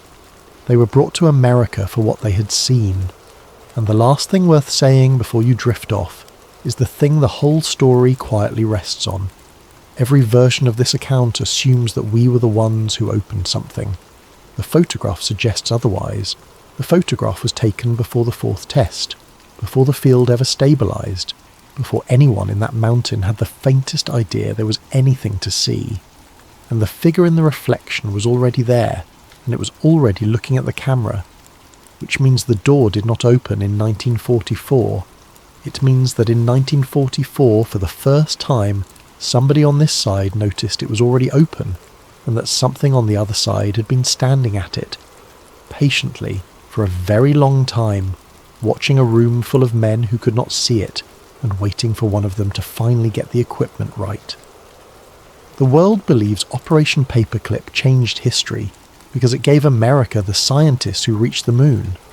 According to the conspiracy, It changed history because it brought home 12 men who discovered that humanity had never been alone in its own reality.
And before the night takes us under, if you're listening on Spotify, please take 10 seconds and leave a review. It helps this channel more than you could possibly know, and it means the world to every single member of this community. Now, settle in, get comfortable, because tonight we are going underground. November 1992. It begins not with a discovery, it begins with interference. Somewhere in the vast and frozen interior of Alaska, at a remote seismic monitoring station surrounded by nothing but pine, permafrost and silence, a technician sits alone at a bank of instruments. The equipment around her is designed for one purpose only: to listen, to wait, to detect the deep geological exhale of the Earth itself, the trembling of tectonic plates, the low groan of shifting crust, the fingerprint of a distant earthquake rolling across thousands of miles of bedrock before arriving here, in this cold room, on these humming screens. She has done this job for 3 years. She knows what the instruments are supposed to say. She knows the rhythms and the noise and the silence between them, and so when the readout changes, when a signal begins to emerge from the baseline that does not belong, she notices immediately. It is not seismic. Not exactly. The frequency is wrong. The interval is wrong. Earthquakes are chaotic, jagged, unpredictable. They spike and fade. They scatter.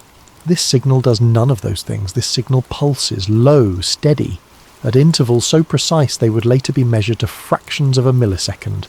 Not a tremor, not noise, not instrument error. A rhythm, repeating, patient. As though something deep beneath the ground had been waiting for this exact moment to be heard. She reports it up the chain. The response is quick and routine: equipment calibration issue, likely interference from a nearby installation, nothing to investigate. Log it and move on. She logs it, but the signal does not move on. 3 days later, a station 200 miles to the southeast picks up the same frequency. Then a third station, then a fourth. Each reading consistent, each pulsing in perfect synchronization.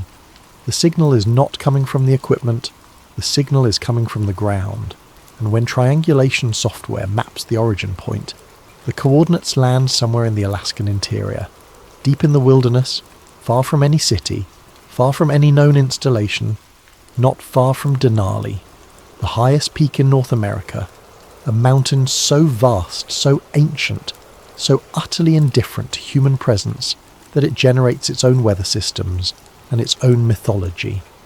A place the Athabascan people called Denali, long before European cartographers arrived to rename it, to measure it, to claim it. The mountain has always kept its secrets, but now something beneath it is trying to speak. Act 1. The Survey. The geological survey team that was assembled in the weeks following the initial anomaly reports was small, deliberately so. 4 members, a geophysicist, 2 technicians, a logistics coordinator. Their brief was minimal: travel to the approximate source coordinates, deploy ground-penetrating radar equipment, rule out any natural explanations for the signal readings, and return. Standard protocol. A routine sweep of a remote area. Nothing remarkable was expected. The journey alone took the better part of a week. There are no roads where the coordinates pointed. There is no infrastructure. There is wilderness in the truest sense of that word. Terrain that has not meaningfully changed since the last ice age. Forests dense enough to swallow sound whole. Rivers that shift their banks seasonally, and a cold so absolute in November that the air itself seems to resist your presence. The team travelled by bush plane, then by snowcat, then on foot. They brought with them the kind of equipment that sees through solid rock. Ground-penetrating radar, GPR, works by transmitting radio wave pulses into the Earth and measuring how they bounce back. Different materials reflect differently. Soil and bedrock produce one kind of return. Voids produce another. Structures, hollow spaces, chambers, organised forms, produce something else entirely. A trained eye can read those returns the way a doctor reads a scan. You learn to see what the surface refuses to show you. The first day of scanning produced nothing unusual. The second day, the readings began to shift. The returns from the deepest pulses, those reaching several hundred feet below the surface, were coming back wrong. Not malformed, not corrupt. Wrong in a specific, structured, impossible-to-ignore way. The team recalibrated. They checked the equipment from multiple angles. They ran comparison baselines. Every check confirmed what the initial readings had shown. Beneath the permafrost, beneath several hundred feet of ancient, undisturbed rock, there was a shape that had no business being there. The geophysicist on the team, a man named Roland Marsh, according to documents that would surface years later, reportedly sat in silence for a very long time after reviewing the composite scan. He had spent 20 years reading geological data. He had surveyed mountain ranges and ocean floors. He had studied formations that challenged every assumption about natural geology. He had never seen anything like this. The shape was symmetrical, four-sided, each face inclined at a consistent angle toward a single, converging point at the top. The geometry was not approximate, it was not close, it was exact in a way that natural stone formations simply are not. Nature produces beauty, yes. Nature produces breathtaking complexity. But nature does not produce perfect angles, at perfect ratios, at perfect scale, buried perfectly beneath hundreds of feet of undisturbed earth. The shape was a pyramid, and according to the initial field measurements, it was significantly larger than the Great Pyramid of Giza. AC2, the shape, beneath the world. Let's be very precise about what the measurements suggested, because precision matters here. The Great Pyramid of Giza stands approximately 480 feet tall at its original height. Its base spans approximately 756 feet on each side. It is, by every reasonable measure, one of the largest structures ever constructed by human hands. A monument so vast it generates its own atmospheric microclimate. A structure so precisely aligned that its corners point within a fraction of a degree to true north. The formation detected beneath the Alaskan interior, according to the field readings compiled by Roland Marsh's team, exceeded those dimensions considerably. The base measurements were difficult to determine precisely given the depth and the equipment available, but conservative estimates placed the span at well over 1,000 feet. The apex, the highest point of the structure as detected by the radar returns, sat hundreds of feet below the surface, meaning the structure itself extended even deeper. Its full vertical dimension could not be measured with the equipment on hand. To put that in terms that make it easier to feel rather than just understand. Imagine burying the Empire State Building entirely underground, then building something significantly larger directly beside it, and then burying that too. That is the approximate scale of what the radar suggested was sitting beneath the Alaskan wilderness, completely hidden, completely silent except for that low, rhythmic pulse that had started all of this. The team spent 3 additional days scanning. Every pass confirmed the same readings. Every angle reinforced the same geometry. The signal, the original signal that had triggered the entire investigation, appeared to emanate from within the structure itself, from somewhere near its centre, from from somewhere deep inside whatever this thing was. On the fourth day, Marsh filed his preliminary report via encrypted satellite communication. Within 48 hours, the team was contacted and told to stand down. They were instructed to secure all data, all equipment, all physical notes, and prepare for extraction. A second team would take over the site. No further information was provided, no explanation was given. The team was airlifted out. Their equipment was confiscated at the staging point. Their personal notes were collected. They were separately debriefed, signed non-disclosure documentation, and dispersed. Roland Marsh would not speak publicly about what he saw for more than a decade. When he eventually did speak, in fragments, to a single researcher who spent years earning his trust, he said only this: "The geometry was real. I have never been able to explain it, and I have spent a very long time trying." Act 3. Classification. The apparatus of government secrecy is not dramatic. It does not announce itself. It does not arrive, with black helicopters and men in dark suits delivering ultimatums, though that image has become so embedded in the popular imagination that we sometimes forget how bureaucratic and mundane the real machinery of classification actually is. Most secrets are kept not through intimidation but through paperwork, through the quiet reassignment of jurisdiction, through the reclassification of file categories, through the slow, methodical layering of one administrative wall upon another until the original thing, the original event, the original finding, becomes inaccessible, not because it was destroyed, but because it was buried beneath 1,000 layers of bureaucratic fog. Control of the Denali site was reassigned within days of the original team's extraction.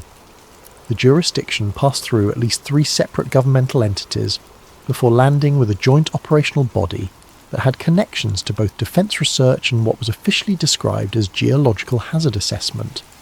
The site itself was designated a restricted geological anomaly zone, a classification that exists in Federal Land Management Code, and that is, in practice, almost never invoked. It is a designation with no fixed duration. It requires no public notice. It can be maintained indefinitely without congressional review. The area around the coordinates was quietly added to restricted airspace maps. Ground access was designated off-limits under environmental protection statutes that, while technically accurate, were not the real reason for the restriction. Scientists and researchers who subsequently tried to obtain permits to conduct independent surveys of the region found their applications delayed, then denied, then rerouted through bureaucratic channels that led nowhere. One internal document, a single page, partially redacted, that would surface decades later through a Freedom of Information filing that itself took 9 years to process, described the formation in terms that have never been officially acknowledged or retracted. The document referred to the structure as non-natural, non-random, non-replicable. 3 words, that is all. But those 3 words, in the cold language of government scientific assessment, carry an extraordinary weight. Non-natural means it did not form through geological processes. Non-random means its geometry is deliberate.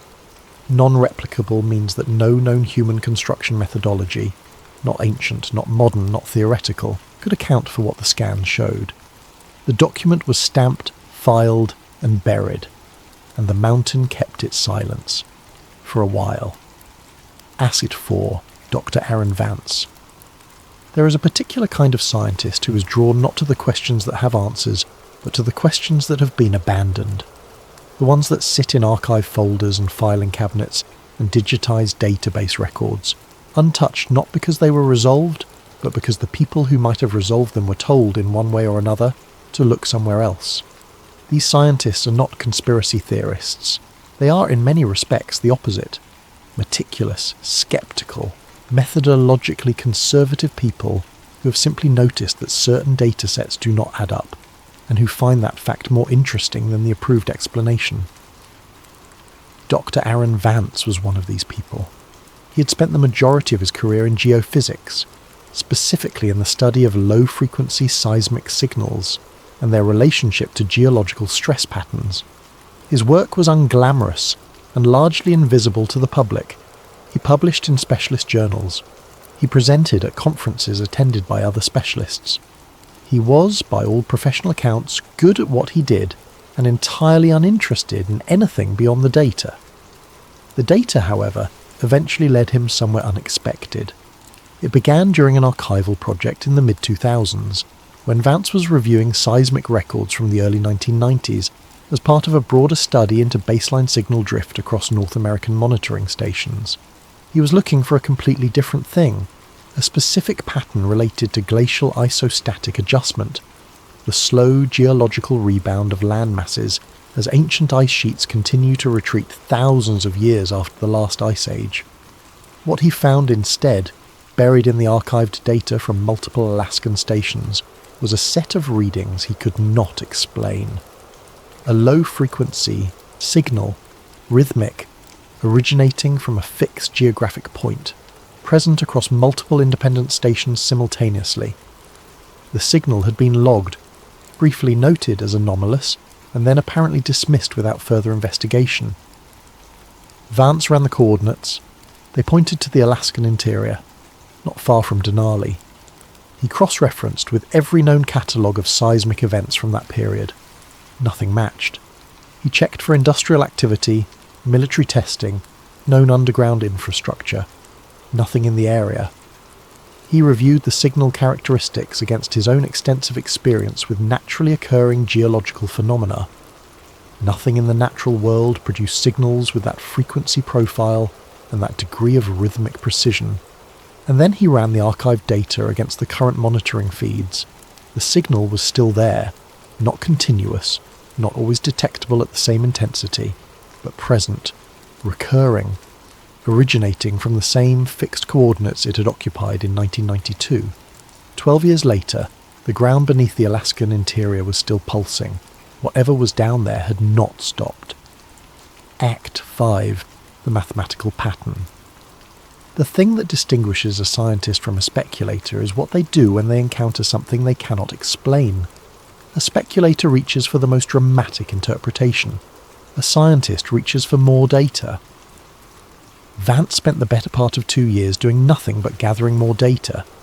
He built a comprehensive time series record of every detectable instance of the signal, across every accessible monitoring station in the region, going back to the earliest available records. He normalized for equipment variation, seasonal temperature effects, atmospheric interference, and baseline drift. He applied every standard correction factor. And when the corrected data was laid out, what he found beneath all the noise was something that made him sit very still for a very long time. The signal followed a mathematical sequence, not approximately, not loosely, precisely. The intervals between pulse clusters corresponded to a recursive numerical pattern, a sequence in which each value is a function of the preceding values in a fixed and repeating relationship. The kind of pattern that, in nature, appears in the branching of plants and the spiral geometry of shells and the proportional relationships of living structures. The kind of pattern that mathematicians have studied for centuries because it appears again and again at the intersections of natural growth and fundamental physics. It was not random noise that happened to look like a pattern. It was a pattern, one that would require either an extraordinary coincidence of natural forces or something far more unsettling: design. Vance wrote up his findings internally. He shared them with 2 colleagues whose judgment he trusted completely. Scientists with no prior knowledge of or interest in the Denali region, people who had no reason to confirm what he was seeing if it wasn't genuinely there. Both confirmed it. The pattern was real, the sequence was mathematically coherent, and the signal producing it was coming from somewhere beneath the Alaskan wilderness, from a fixed point in the Earth, and it had been doing so for at least as long as the monitoring record existed. Vance began, cautiously, to develop a hypothesis. What if the signal was not a byproduct? What if it was not geological noise or residual vibration from some ancient inert structure? What if the signal was the point? What if whatever was buried beneath Denali was not simply sitting there, but operating? Akite 6. The energy anomaly. A structure can be inert. The pyramids of Giza are inert. They sit. They endure. They do nothing except exist, and that existence is remarkable enough that millions of people travel thousands of miles every year simply to stand near them. But they are passive, stone arranged by human hands, massive and magnificent, but ultimately just matter in a particular configuration. What Vance was looking at was not inert. His analysis of the signal's characteristics, its frequency profile, its interaction with the surrounding geological matrix, the way it propagated through different rock types at different depths, led him to a conclusion that he described in his private notes as the most uncomfortable finding of my professional life. The signal was not merely passing through the rock. It was interacting with it in ways that suggested an active electromagnetic relationship between the source and the surrounding material. In the immediate vicinity of the source coordinates, the zone directly above and around whatever was generating the pulse, the geological data showed something extraordinary. Seismic noise was lower than it should be, significantly lower. The background vibration that exists everywhere on Earth, the constant low-level trembling produced by ocean waves and atmospheric pressure and distant human activity and 1,000 other sources, was measurably suppressed in that region, as though something was absorbing it, or cancelling it. The electromagnetic readings from the area were also anomalous. Instruments designed to measure the Earth's natural magnetic field showed localised distortions that did not correspond to any known geological feature. The distortions were not random. They were organised, arranged in a pattern that, when mapped, corresponded precisely to the outline of the buried structure as suggested by the original ground-penetrating radar data.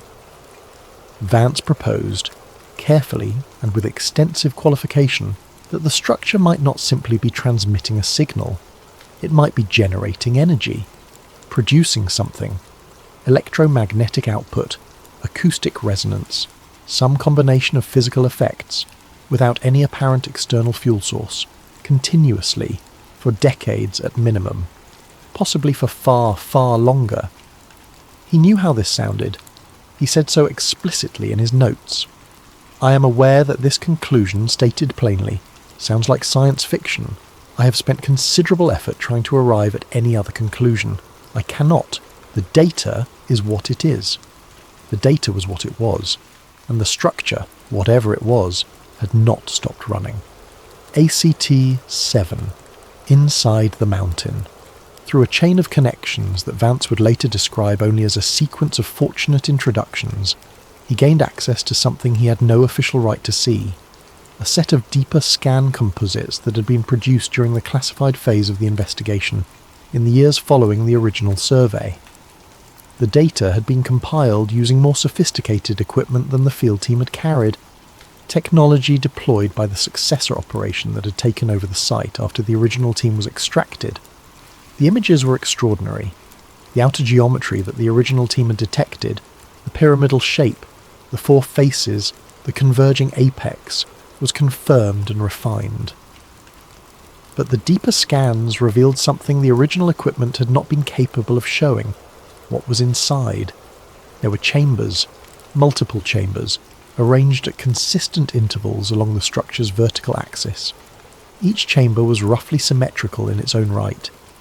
Between the chambers, the scans showed corridors, not passages in the rough organic sense that natural cave systems produce, but linear, precise, dimensionally consistent passages that connected the interior spaces in an organised way. And running through the centre of the entire structure, from somewhere near the base all the way to the apex, was a vertical shaft, a central column of space, perfectly aligned with the structure's axis, rising through everything. The outer shell of the structure, the material that the radar pulses were bouncing off of to produce these images, was something Vance could not identify. It was not stone in the conventional sense. The reflectivity profile was wrong. Stone of various types produces characteristic radar returns that experienced geophysicists learn to read the way musicians read sheet music. This material returned something different, denser, more uniform, with a reflectivity profile that suggested either an extremely unusual natural mineral composition or something that was not natural rock at all. Attempts had apparently been made during the classified phase to obtain physical samples. Drilling had been attempted at the surface above the structure's edge. The drill equipment had failed. Not in the sense that it encountered rock too hard to penetrate. Rock can always be penetrated given enough time and the right equipment. It failed in the sense that the equipment itself broke down in ways that the engineering team described as inexplicable. Components that should have lasted for weeks of continuous operation failed within hours. Multiple attempts produced the same results. Whatever the outer shell of the structure was made of, it did not want to be sampled. Act 8. The cover and the truth beneath it. The official position has never changed.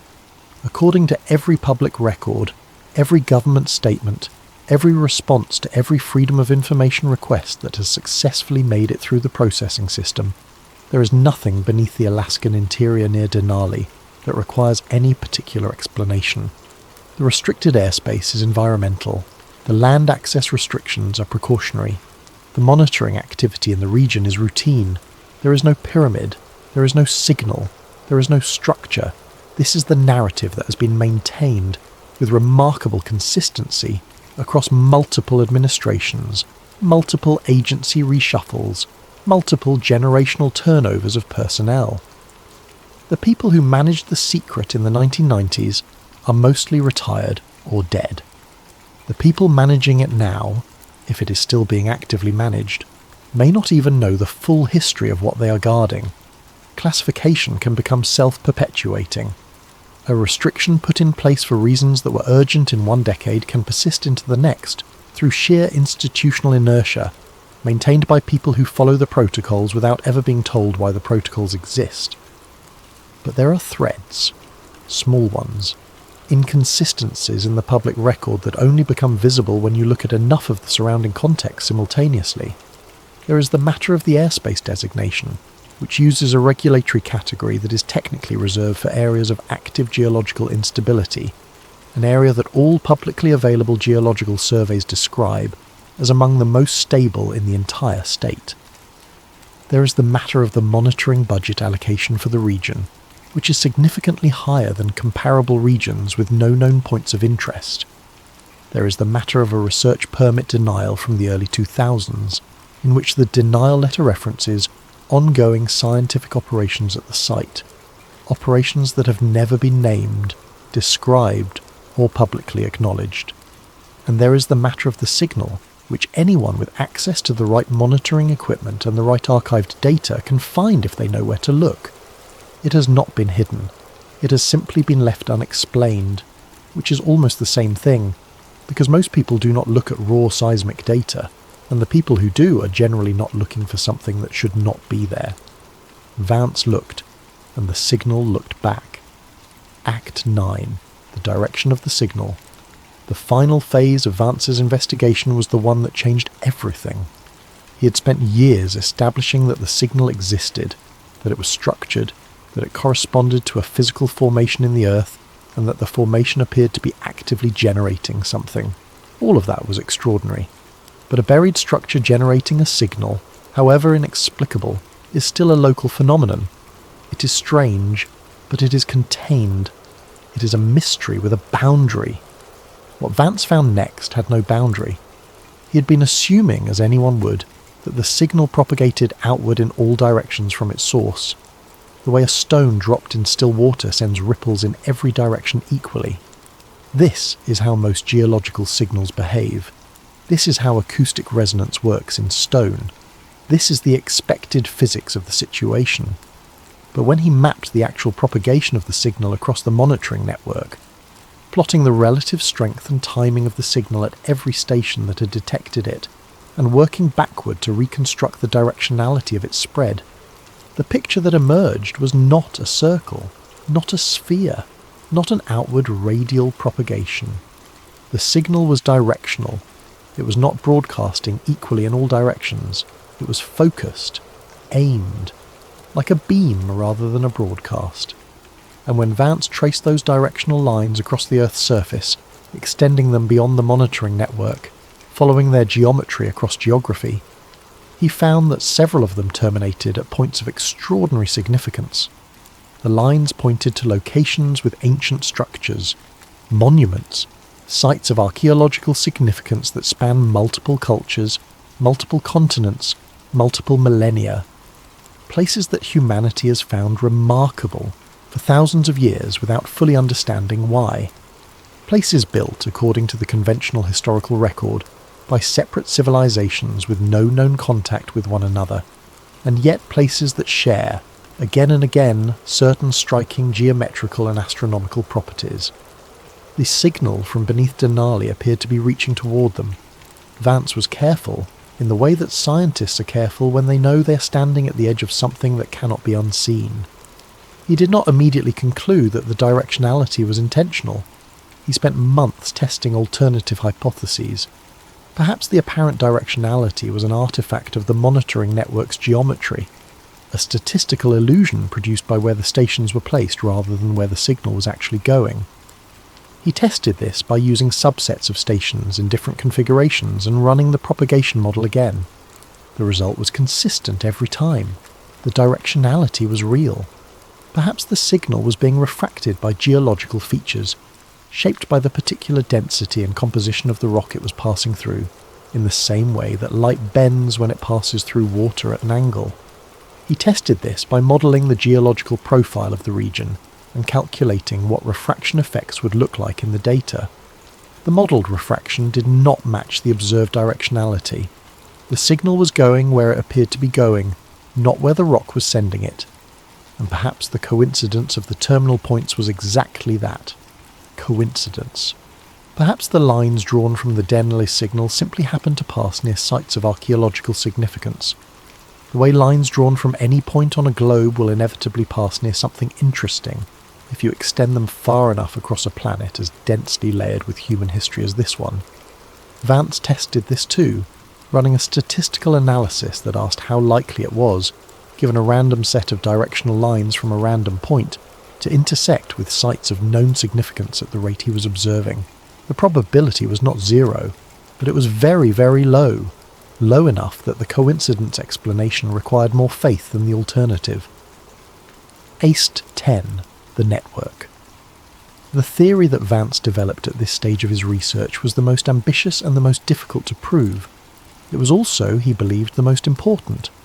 He proposed that the Denali structure was not unique, that it was not an isolated anomaly, that buried beneath various points on the Earth's surface, points that might correspond to ancient sites, or to regions of unusual geological behaviour, or to areas that have attracted human reverence across centuries without any obvious explanation.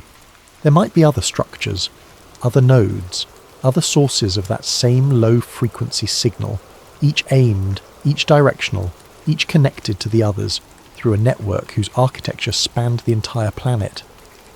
The implications of this theory are difficult to process even in the abstract, because if it is correct, if the Denali structure is one node in a global network of buried structures, all of them communicating, all of them generating signals pointed at one another, then the question is not simply what they are. The question is what they are doing, what the network is for, what it is maintaining, or measuring, or transmitting. And perhaps most unsettling of all, who built it? Because whatever the timeline is, it does not fit neatly into any known chapter of human history. The structure beneath Denali sits beneath undisturbed permafrost that geological dating suggests has not been disturbed since the last ice age, the ice age that ended approximately 12,000 years ago. That is 6,000 years before the earliest known complex human civilization, 8,000 years before the first pyramid was constructed in Egypt, more than 10,000 years before any written historical record begins. If the structure was built, it was built by something or someone that we have no record of, no mythology adequate to contain, no framework to understand, and yet there it sits, patient, active, still running after all this time. Act 11, the 2012 activation. Vance's time series analysis of the signal's historical intensity revealed something else. It was not constant. The signal was strongest, most detectable, most clearly structured in its mathematical patterning during specific windows of time. Between those windows, it did not disappear entirely. It merely quieted. retreated to a lower intensity that required sensitive equipment and careful filtering to detect at all. Then, at certain intervals, it surged again, not randomly, at intervals that, like the signal's own internal pattern, followed a structure rather than a chaos.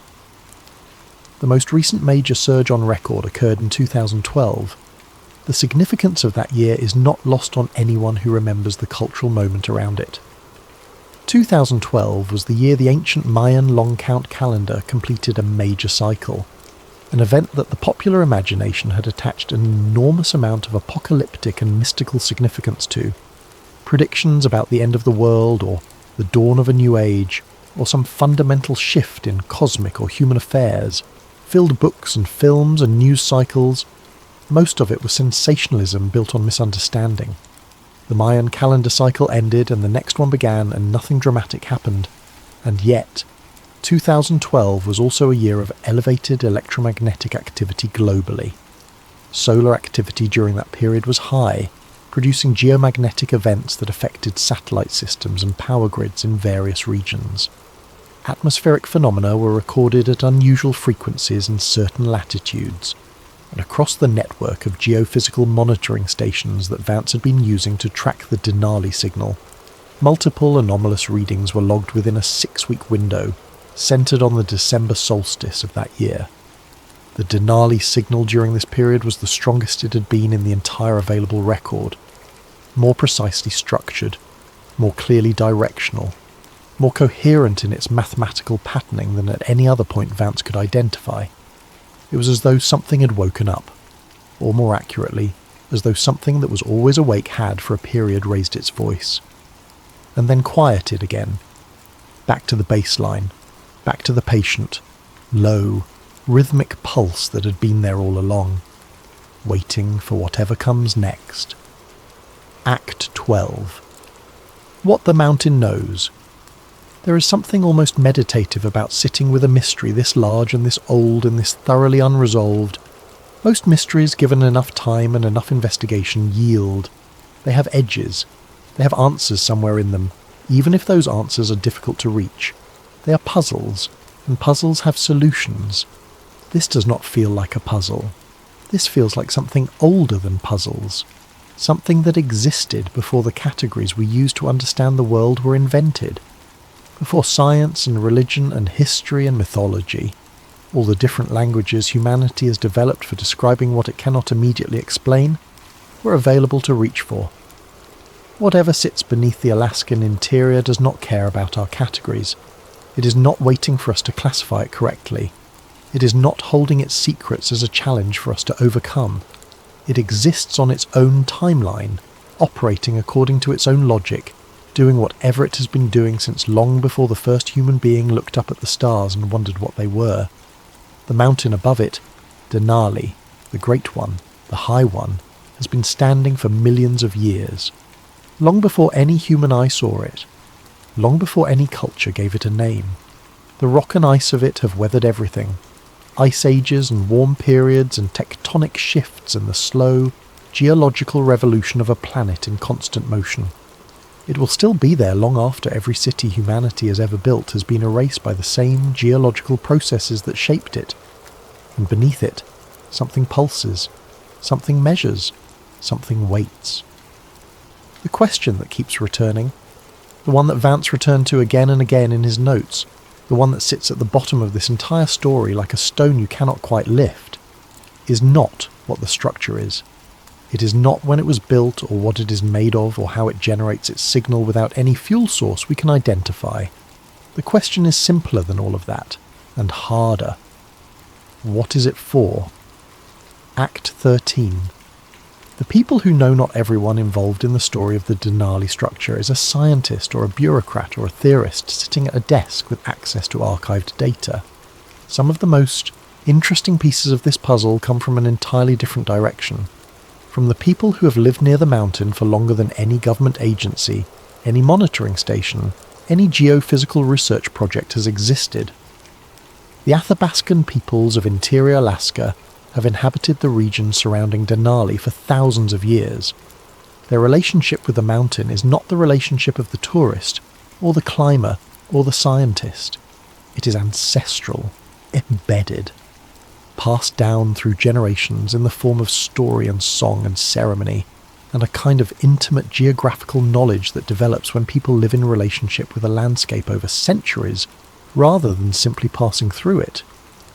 In the oral traditions of various Athabascan groups, there are stories about the mountain that do not fit neatly into the categories of legend or folklore, as the Western tradition uses those words. Stories about a presence beneath the mountain, about a sound that certain places emit in certain conditions, a low, almost felt rather than heard vibration that elders have described in ways that, when translated, sound remarkably like what the seismic monitoring stations recorded. About the mountain as something more than geological, something with purpose, something that existed before the people arrived and that will continue after they are gone. These traditions were not developed in response to the 1992 monitoring anomaly. They predate it by generations. They predate any contact with Western scientific culture. They are older than the monitoring equipment, older than the research stations, older than the state of Alaska itself, and they describe something beneath the mountain that has always been there, something that pulses, something that connects, something that, in the words of one elder's account as recorded by an anthropologist in the 1970s, breathes on a schedule that is not ours. The scientists arrived in 1992 and found a signal. The Athabascan people had been living alongside that signal for millennia. They did not need instruments to detect it. They had simply learned to understand it as part of the world, a feature of the landscape as natural, in its own way, as the river's current and the seasonal migration of animals and the long, tilting dance of the sun across the Alaskan sky. Whether that makes the structure more explicable or less is a question worth sitting with. Act 14. The Architecture of Concealment. Every large secret requires maintenance. It does not maintain itself. Someone has to renew the access restrictions each year. Someone has to process the Freedom of Information denials. Someone has to ensure that the monitoring budget continues to flow without attracting scrutiny. Someone has to keep the airspace designation current. Someone has to know enough to keep knowing what they need to know, while ensuring that no one else knows more than they need to. The architecture of concealment around the Denali site, if the theories are correct, has now been in place for over 3 decades. 3 decades during which the technology for independent geological investigation has advanced dramatically. 3 decades during which satellite imaging has become sophisticated enough to detect surface anomalies in remote terrain that would have been completely invisible to earlier generations. 3 decades during which ground-penetrating radar technology has advanced to the point where commercial applications can achieve what classified military equipment could barely manage in the early 1990s. The question this raises is a practical one. How does a secret this large stay secret this long? The cynical answer is that most people are not looking. The region near Denali is vast, remote, cold, and inaccessible. The restricted designation is boring enough that it generates no press attention. The monitoring data is esoteric enough that only specialists can read it, and specialists are, as a professional class, generally disinclined to publish findings that would make them look like they have abandoned the norms of their field. The Freedom of Information system is slow enough and complex enough that most requests simply exhaust the patience of the people making them before they produce anything useful. The more interesting answer is that perhaps the secret does not need active maintenance. Perhaps it has reached a kind of self-sustaining equilibrium in which the sheer strangeness of what is being concealed is itself the best protection. Because how do you report this? How do you stand in front of a scientific conference or a congressional hearing or a press briefing and say, there is a pyramid beneath Alaska, it is bigger than Giza, it has been generating a mathematical signal for as long as we have had instruments to detect it, and we believe it is communicating with similar structures at other points around the globe? You do not say that, not because it is false necessarily, but because the moment you say it, the response consumes you. The ridicule, the scrutiny, the institutional pressure, the professional consequences, the sheer weight of how impossible it sounds pressing down on everything you have spent a career building, and so the signal pulses on. And the mountain keeps its secret, and the world goes about its ordinary business in the ordinary way of worlds that do not yet know what they are sitting on top of. Asset 15, the timeline that doesn't match ours. If you step back from the individual details of this story, the signal, the scans, the classified documents, the drilling failures, the directional beam, the 2012 surge, and look at the whole of it from a distance, what you see is something that is troubling in a very specific way. Everything in this story operates on a timeline that does not correspond to human timescales. Human institutions, even the most durable ones, change over decades. Governments shift, agencies are restructured, personnel turn over, scientific paradigms evolve. The things that seemed certain in one generation become the objects of revision in the next. Nothing in human culture stays the same for a century without significant transformation. This is the nature of civilization: dynamic, adaptive, impermanent in its specifics, even when it manages continuity in its broad outlines. The structure beneath Denali has been doing the same thing, in the same place, at the same coordinates, producing the same signal, for a period of time that dwarfs anything in human institutional memory.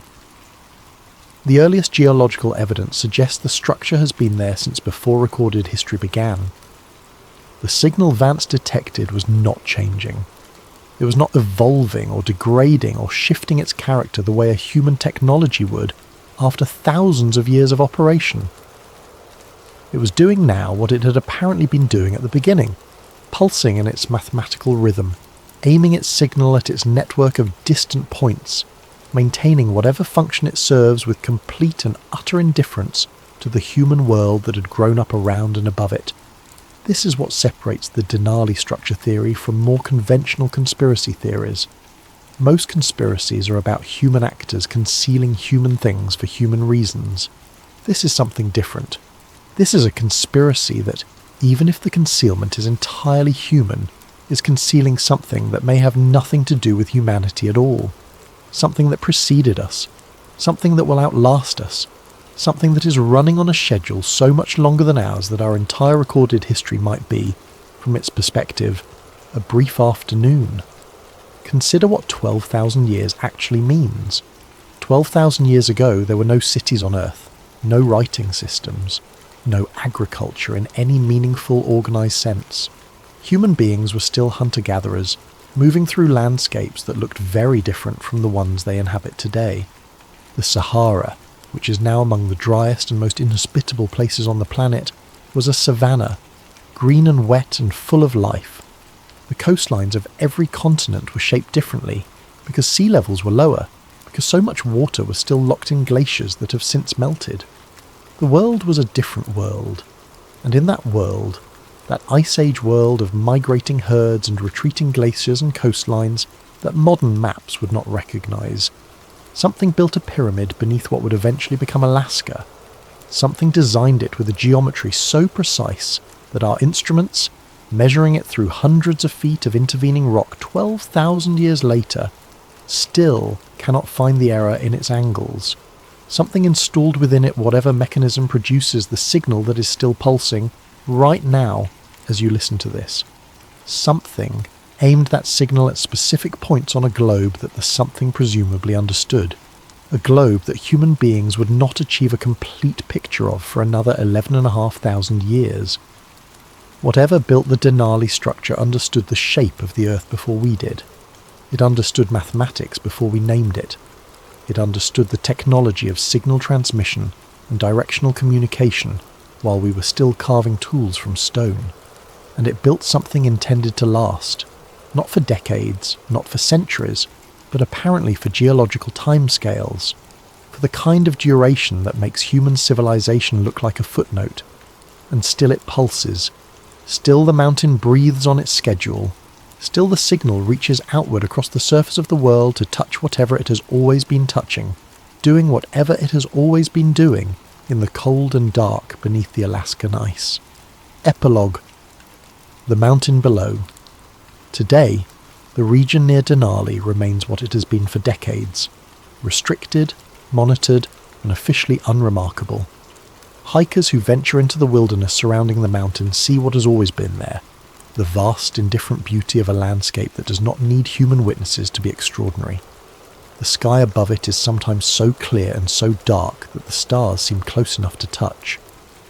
The silence in that place is the kind of silence that has mass, that you can feel pressing against you, that makes the ordinary noise of the human world seem, from inside it, like something from another dimension entirely. Beneath that silence, if the theory is correct, something is still running. Not loudly, not dramatically. With the same patient mathematical rhythm it has maintained for longer than our civilization has existed. A heartbeat in stone and permafrost and whatever material it is made of that our drills could not penetrate and our instruments could not fully identify. A heartbeat aimed at specific points across the face of the earth. A heartbeat that surges occasionally, as though something in the deep machinery of its function requires a moment of heightened activity before settling again into its baseline. It's waiting. There are things in this world, and perhaps beneath it, that are genuinely beyond our current capacity to explain, not because the explanations do not exist, but because we do not yet have the framework to hold them. The history of human understanding is, in many ways, the history of slowly developing frameworks adequate to contain what was always already there. We did not invent gravity. We noticed it, named it, and eventually developed the mathematics to describe it. The stars did not begin existing when we built the first telescope. We simply found a way to see them more clearly. Whatever sits beneath Denali has been there, if it is there, since long before any human telescope or seismograph or ground-penetrating radar existed to notice it. It does not require our attention to function. It does not need our understanding to continue doing whatever it does. It simply is, buried and patient and active and unknowable in the way that truly ancient things are unknowable. Not because they are hiding, but because the depth of what they are exceeds, for now, the depth of what we are able to see. The mountain keeps its secret. The signal continues, and somewhere, in a filing cabinet or a classified server, or the memory of a retired scientist who signed a non-disclosure agreement decades ago, the truth of what was found beneath the Alaskan ice sits waiting for the moment when the right person with the right access finally decides to let it out. Or perhaps that moment has already passed. Perhaps the decision has already been made by someone we will never know, in a room we will never see, to simply let it remain buried. To let the mountain breathe its quiet, mathematical breath forever. To let whatever is down there continue its ancient work in peace. Some doors, once opened, cannot be closed again. And some things beneath the earth, some signals pulsing in the dark beneath the oldest mountains in North America, perhaps they are better left as questions, as mysteries, as the kind of story that you carry with you into the night and into sleep and into whatever the mind does when the ordinary world releases its hold. Buried beneath the coldest ground on earth, something is still running. It ran before we arrived. It will run after we are gone. And in the long silence between the pulse and the next pulse, it does not wonder what we think of it. It simply waits, and the mountain breathes, and the night, as always, goes on.